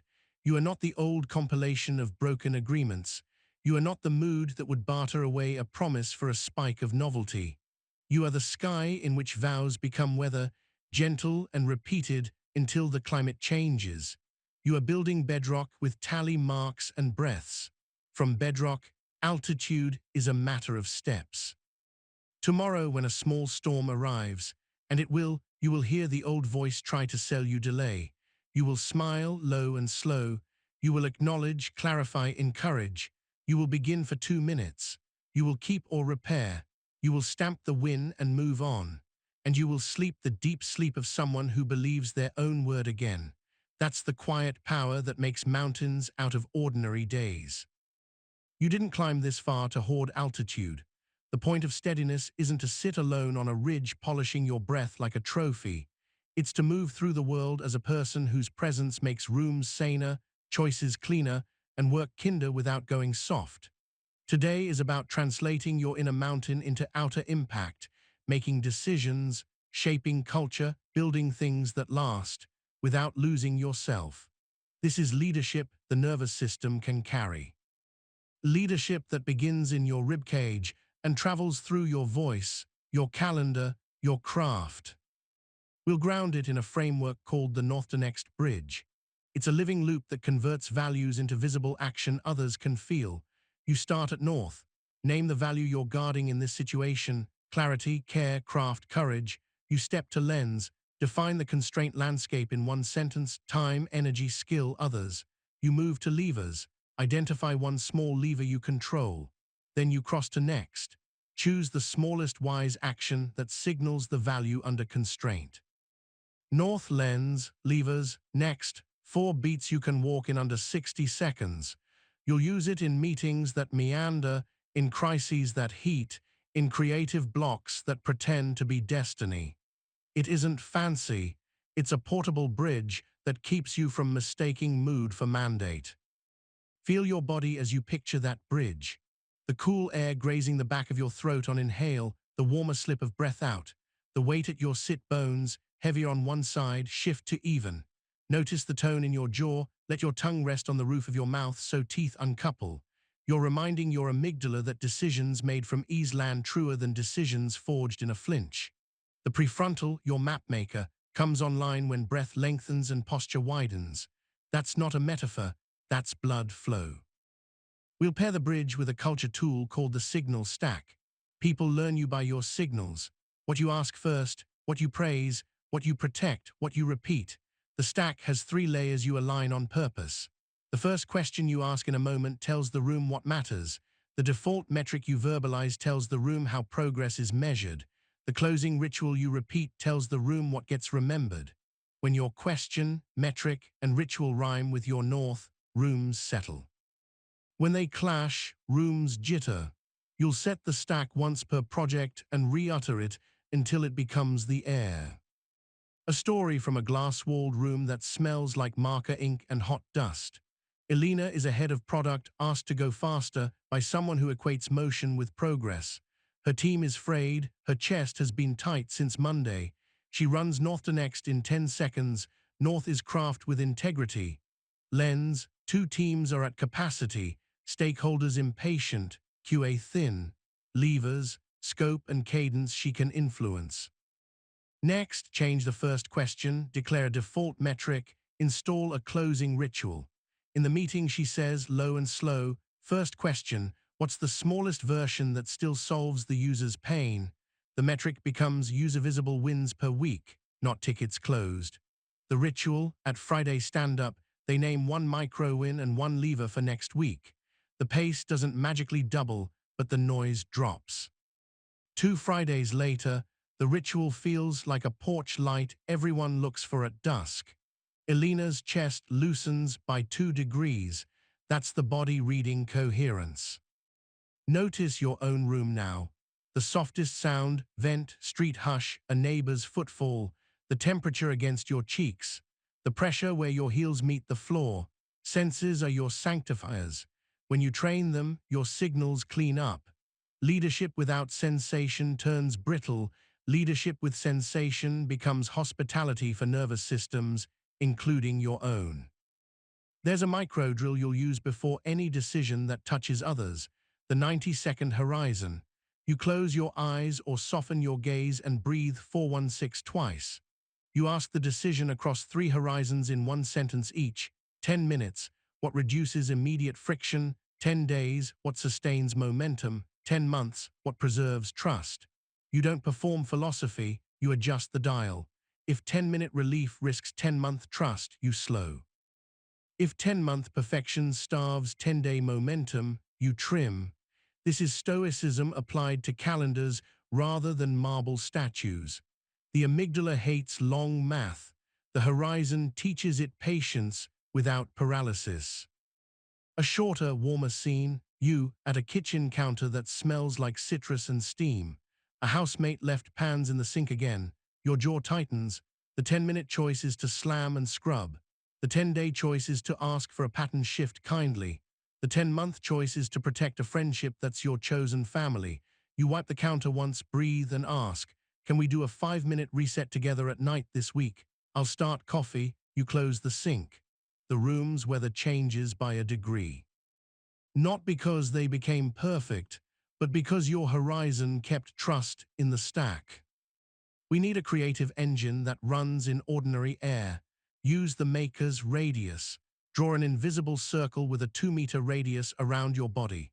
For 30 minutes, you create from only what the radius offers. No new tabs, no new gear, no errands disguised as art. You use your hands, voice, and what's at reach. The constraint is the point. Neurochemistry like scarcity games. It roots novelty seeking into problem solving rather than shopping. Your reticular activating system stops scanning infinite aisles and starts noticing the pen, the paper, the sentence already on the screen. The maker's radius turns, someday, into this hour and trains identity. I am a person who ships from where I stand. Feel your hands now. Rub thumb and forefinger, sense the whirls, the tiny heat that friction makes. That little heat is creative fuel. The prefrontal listens when fingers move, language blooms under touch. Try it, whisper your start sentence for the next thing you'll make, and let your hand write 3 unglamorous lines. You don't wait for conditions, you begin and let conditions catch up. Another story, this time in a studio with concrete floors and a window that frames brick sky. Matteo is a choreographer who lost a venue. Funding fell through, the piece felt orphaned. He walked the maker's radius like a penitent and found a broom, a chair, and a patch of light. He set a phone on a box, pressed record, and built a 3-minute phrase around sweep, sit, sun. North to Next clarified the value truth over polish. The lens, no money, much time, the lever movement, the next step record daily at noon. He posted 1 clip a week with a signal stack that said, first question, what moved you? Metric, minutes made. Ritual, Friday share. A month later, a small theater offered a black box. Not because the world rewards grit every time, but because making from your radius rewires despair into motion. Matteo's nervous system learned to pair loss with leverage. He slept better than the month before. That matters. Bring your attention to the back of your neck. Let it lengthen by tucking your chin a centimeter. Feel your shoulder blades slide down and out, as if you were setting a backpack strap more comfortably. That posture tells your midbrain, we can carry this. Carrying becomes leading when your signals lift others. You'll add a protocol called the quiet ask. Influence often dies in your throat, not for lack of ideas, but for lack of a sentence that fits your mouth. The quiet ask has 3 parts. Name the shared stake, make 1 specific request inside a time box, and offer a clean out. We both want this launch clean. Would you be willing to run a 15-minute pre-mortem Wednesday at 2? If not, I'll draft prompts and send. The clean out keeps dignity. Paradoxically, it raises the yes rate. Your amygdala relaxes because you offered safety on both sides. Your prefrontal speaks, Because the sentence is small. A story from a non-profit hallway that smells like copier heat and hand soap. Rena manages volunteers who come with hearts full and calendars chaotic. Events kept wobbling. She used the quiet ask. We both want guests to feel welcomed, not processed. Would you take Saturday's door for 45 minutes and greet by name? If not, I'll pay you with check-in next time. People said yes more often. They were thanked for no's without edge. The culture changed by half a degree. Rena began to leave tired, but not bitter. That half degree prevents years of burnout. That half degree is leadership. Check your breath again. Inhale cool, exhale warm. Hear the farthest sound you can catch. This is you installing a habit. Before asks, widen your awareness, then cross north to next, then speak low and slow. Low and slow is not theater, it's a nervous system gift. There's a shadow that haunts impact, the savior reflex. You learn tools, rooms get calmer, and you start rescuing instead of resourcing. Rescuing burns you and weakens others. Use the scaffold, not sled rule. Sledding is doing it for them. Scaffolding is building a frame they climb. You offer one question, one template, one check-in, then step back. Your signal stack shifts accordingly. Your first question becomes, what do you see? Your metric becomes repeatable capability. Your ritual becomes short debrief on what you learned. The point isn't to need you. The point is for your steadiness to become a choir, not a solo. A scene in a classroom with old wood and sunlight dust. A teacher named Hannah used to solve every group's problem to keep momentum. Students outsourced thinking to her. She tried scaffold, not sled, for a month. First question, what's one lever? Metric. Number of iterations students propose, not correct answers. Ritual, 3-minute group debrief on the lever that worked. The noise rose at first, so did ownership. By week 3, her throat hurt less, their eyes were brighter. Her mountain seeded a range. Feel the skin along your forearms catching air, cooler than your core. Sense the outline of your lips. These sensory cues keep compassion online when your old reflex to take over wakes up. You are the awareness that notices the urge to sled and chooses scaffold instead. We'll get more surgical with decisions that involve real risk. Use the 2-column calm. On the left, outcomes you can control. On the right, outcomes you can't. You breathe once long and narrow your decision to moves that sit in the left column while honoring the right with contingency. You don't negotiate with weather, you choose gear and route. Right, control, scope, cadence, comms, buffer, not control, macro shifts, other people's moods. Then pick one left column move and one contingency if the right column hits. This isn't pessimism, it's altitude. It keeps your prefrontal from trying to govern gods. A story in the wild. Priyesh plans a hiking fundraiser. Forecast wobbles, permits stalls, sponsor dithers. 2-column calm, control is route options, volunteer comms, snacks, alternate indoor pitch deck. Not control is weather and sponsors timeline. He locks route A, maps route B, writes one email template for volunteers, drafts a 2-slide indoor plan B when rain comes. He doesn't panic, he pivots. The day ends with wet socks, laughter, money raised, and a body that believes him when he says, "We can handle what comes." That belief is the dividend of 100 small practices. That belief is what people follow. Bring your gaze to a far point if you can, a window, a corner's shadow, a smudge on the wall, and let your eyes rest there for 10 seconds. Then return to the near world. Distance frees the ciliary muscles. Free muscles make for kinder thoughts. Kinder thoughts make for clearer asks. Clarity composes impact. Sometimes the mountain of outer work craves a compass beyond performance. You'll use the meaning margin, the thin band between what's required and what makes it worth doing. You spend 5 minutes at the start or end of a ridge asking, what tiny flourish, what extra care would make this feel like mine? You might swap a generic intro for a story that actually happened, slide in a thank you to the person who paved the way, choose a typeface that breathes better, Include a line of acknowledgement that saves future friction. The margin protects soul in systems. The brain notices. Your RAS flags the work as important enough to bring your best attention. Burnout grows in fields of requirement without meaning. Add a margin, harvest lasts longer. A simple, personal scene. You cook on a Tuesday because bodies must be fed. The meaning margin is to plate one bowl beautifully and sit for 3 breaths before lifting the fork. The food tastes different. Your system learns that life is not only throughput. Feel your breath lengthen now.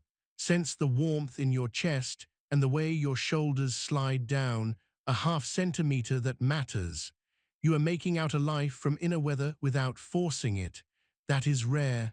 That is teachable by example. There's a final practice for today, the quiet audit. Once a week, you walk through your signals and your bridges.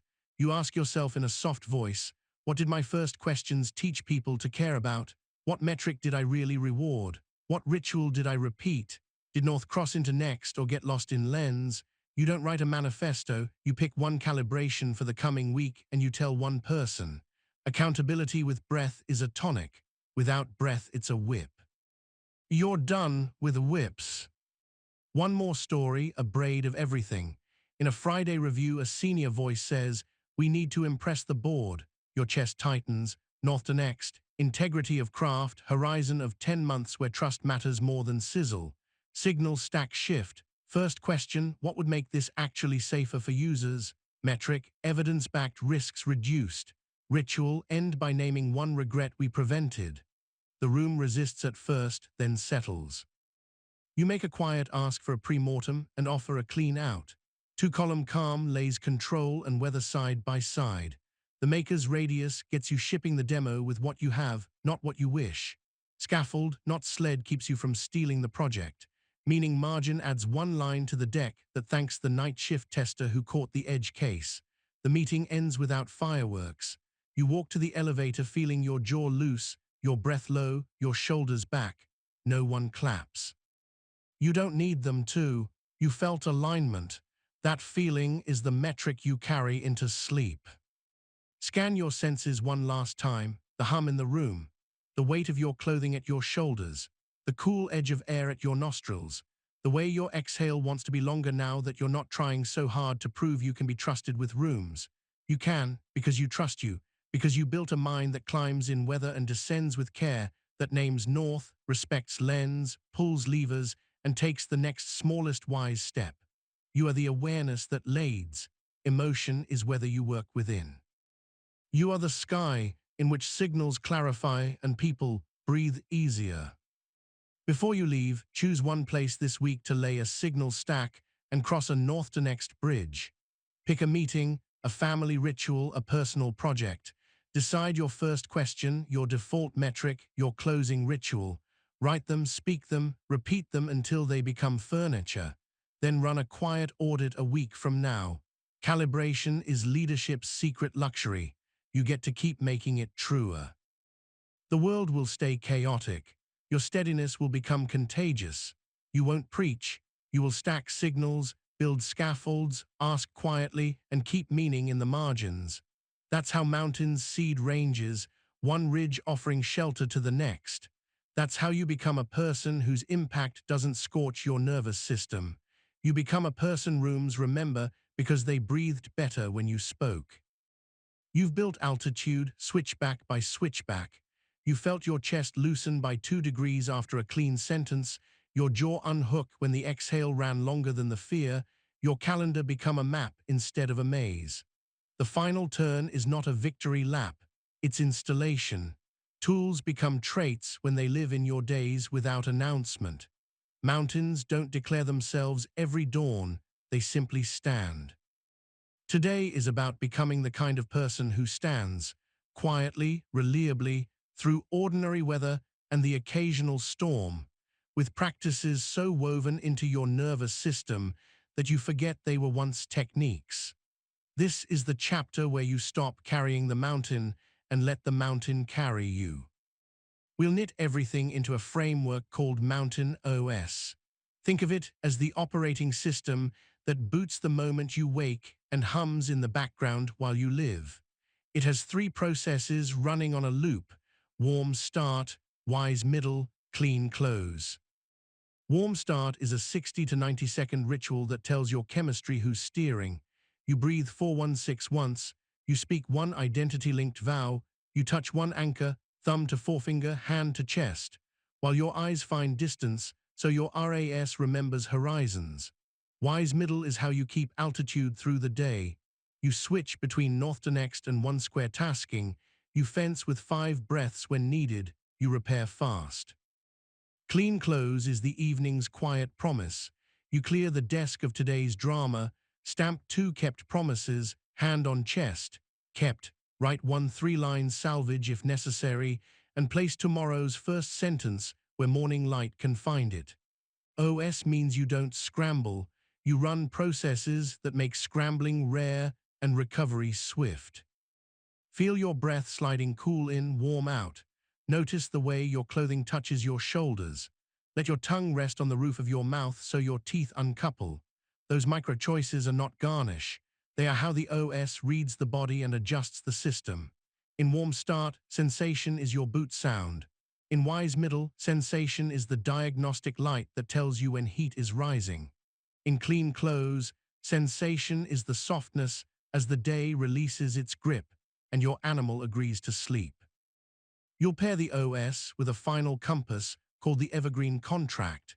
It's not paperwork. It's a 90-second, 3-line statement you renew weekly that keeps identity and action braided. Line 1 declares who you are becoming in present tense, not future tense. Line 2 names the values you will protect under pressure. Line 3 names 2 behaviors so small they survive your worst day. Read low and slow on Sunday nights. Place it where your eyes stumble on it at random. Inside a cupboard, taped to a laptop edge, the lock screen you see in line at a cafe. The contract is the difference between a season and a second wind. It tells your nervous system that this isn't a sprint fueled by shame, but a life anchored by choice. An anecdote, quiet and exact. On a grey Monday in late winter, Mara wakes to the hum of the radiator and the metallic smell that city heat leaves in the air.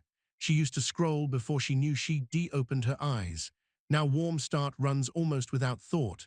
She inhales to 4, her ribs expand against cotton, her exhale is longer by a beat. Her vow is whispered into the pillow. I am a clear builder, and I place 1 stone. Thumb presses to forefinger, here. Her eyes find the rectangle of light at the curtain's edge. It's enough horizon to remind her body that the day has distance. At noon, when a tense thread tries to swallow her, wise middle deploys without a speech. 5 breath fence, 1 north to next question, 1 square for 20 minutes. At 9:15, clean close turns off the day's alarm bells. She resets the desk, stamps kept for the stone she placed, writes a 3-line salvage for the one thing that wobbled, and sets the first sentence for tomorrow where morning light will touch it. She falls asleep not atop a pile of willpower but on bedrock. Her chest feels warm under the blanket, her jaw unclicked, her breath long. This isn't a performance. It's a person with an OS. Notice your own room, the softest sound, the temperature along your cheeks, the gentle sway your body makes to keep you upright even when you think you're still. You've trained yourself to read the body like weather.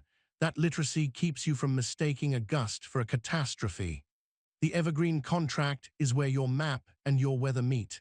Identity honored, values guarded, behaviors scheduled as if they matter, because they do. There's one more protocol to stitch into your OS when life expands or contracts suddenly. Call it the altitude check. It's a 60-second reset that you run anytime the world adds a new demand, new project, new baby, new grief, new love, or removes one. You ask 3 quiet questions while breathing 416 once. What's my current altitude? High, mid, or valley? What can I safely carry at this altitude? What must I lay down or scaffold for now without shame? If you're at valley, illness, loss, you activate the 45-10 gentle ridge and shrink to the 3x3 floor. If you're mid, you keep ridges but pre-commit to protected descents. If you're high, you add a clarity cabin to design a tool that will remain when altitude drops. The check prevents the common cruelty of expecting yesterday's capacity from today's nervous system. It keeps dignity intact when terrains change. A story from a bright apartment with a rug that smells faintly of dog and detergent. Priya's mother moves in for 2 months after a surgery. Priya has been humming on high altitude for weeks, shipping and sleeping like a person who trusts herself. Day 3 of caregiving, she can feel the slope. Old Priya would judge the drop and fight it with caffeine and scorn. Os Priya runs the altitude check, standing in the kitchen with cool countertop under palms. Breath 416. Altitude, valley. Carry gentle ridge, not 90-minute climbs. Lay down, nightly streaming, scaffold. A friend brings groceries Tuesdays, boss gets a 2-sentence scope note. She swaps the ridge cycle for the 45-10 rhythm, lets the 3x3 floor be her banner, protects sleep as if it were a contract with 2 people, the mother she loves and the future she still intends to build. 2 months later, she returns to mid-altitude without the residue of self-contempt. The bedrock held, that's the point. Sense your breath again, cool kiss in, warm ribbon out. Hear the farthest sound, even if it's only a memory of traffic. The OS and the check aren't there to make you superhuman. They are there to keep you human in a sustainable shape. You will have seasons when you ascend and seasons when you shelter. The mountain doesn't apologize for either. We'll give the OS a closing rite that makes memory your ally. It's called the echo. Each night, after clean clothes, you say one line that sums the day's identity, and you say it as if telling a friend who missed the hike. I was the person who asked one clear question. I was the person who repaired fast. I was the person who kept one promise. You let the chest warm. You let the shoulders descend. You sleep. The echo teaches your hippocampus what to consolidate. When you wake, the identity has a little more weight. This isn't mantra, it's indexing. In the last room of this book, listen to a short montage of ordinary sanctity. Theo, the engineer who once hid in silence, runs warm start and asks one clarifying question every review. The room's weather shifts, not because he became loud, but because he became precise. Nor the designer who negotiated timelines with the truth sandwich quietly installs a signal stack on every project. Junior teammates breathe easier because the first question is predictable and the metric is sane. Santi and Jules, the couple who feared budgets, let Horizon ears guide their Sunday check-in and find that intimacy is composed of low voices and shared calendars. Aisha studies in a car sanctuary by a soccer field with the ridge cycle and friction sculpting. Her son learns by osmosis that attention is love and that love includes self. Kayla faces a miss and whispers a sign, honesty test. She walks home with cold air on her cheeks and a jaw that isn't locked. Mina stamps, kept, after an outline, and the shape of her career shifts from dread to craft. The rooms don't become silent monasteries. They become places where people feel their shoulders drop by a millimeter and their breath lengthen by a beat because you entered. Feel your fingers, the ridges under your thumb. Notice the outline of your lips. Taste the last sip of whatever lingers. You're practicing the smallest miracle, staying with your life as it is while you mold it toward what you value. That's stoicism without marble, focus without clamps, love without self-erasure, and it is contagious. There is a temptation at the end of books like this to promise that if you run the OS and renew the contract and follow the check, every day will be clean, every meeting sane, every heart unbruised. That is not true. The truth is better and more human. You will still have days where sleep didn't stick, where someone else's storm tears your signals, where an old story sneaks in wearing a new coat. You will still feel heat rise, stomachs flip, palms sweat. The difference is that you have built reflexes. Your body knows where the brakes are, your mouth knows where the bridge phrases live, your calendar has places that honor north. You repair faster, you return without theater, you teach rooms to mirror your nervous system instead of the other way around.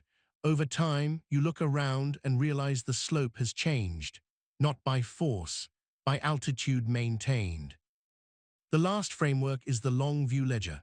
Once per quarter, You sit for 15 minutes in a patch of light, on a bench, on a step, on a carpet warmed by sun. You bring a pen or the simplest notes app you own.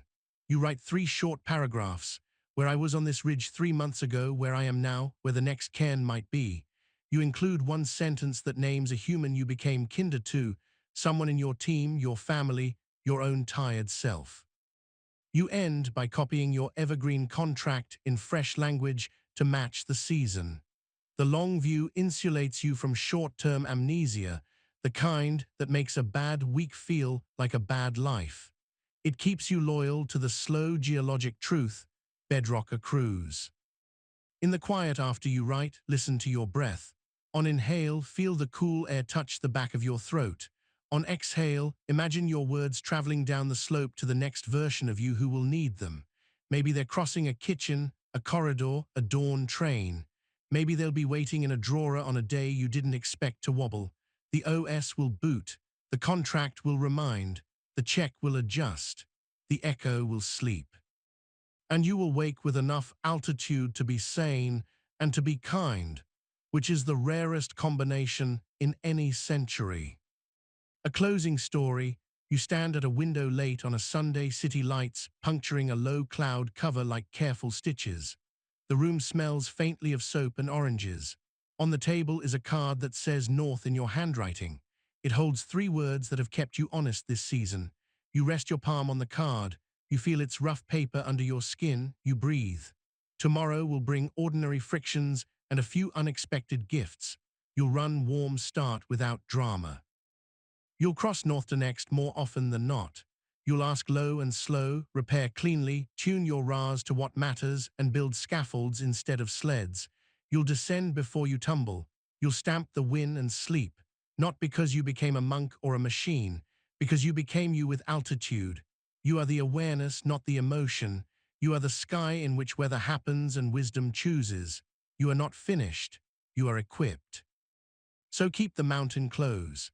In the weight of your feet, in the warmth behind your sternum, in the breath that lengthens on command, in the sentence that lands like a key, in the rituals that outlast moods.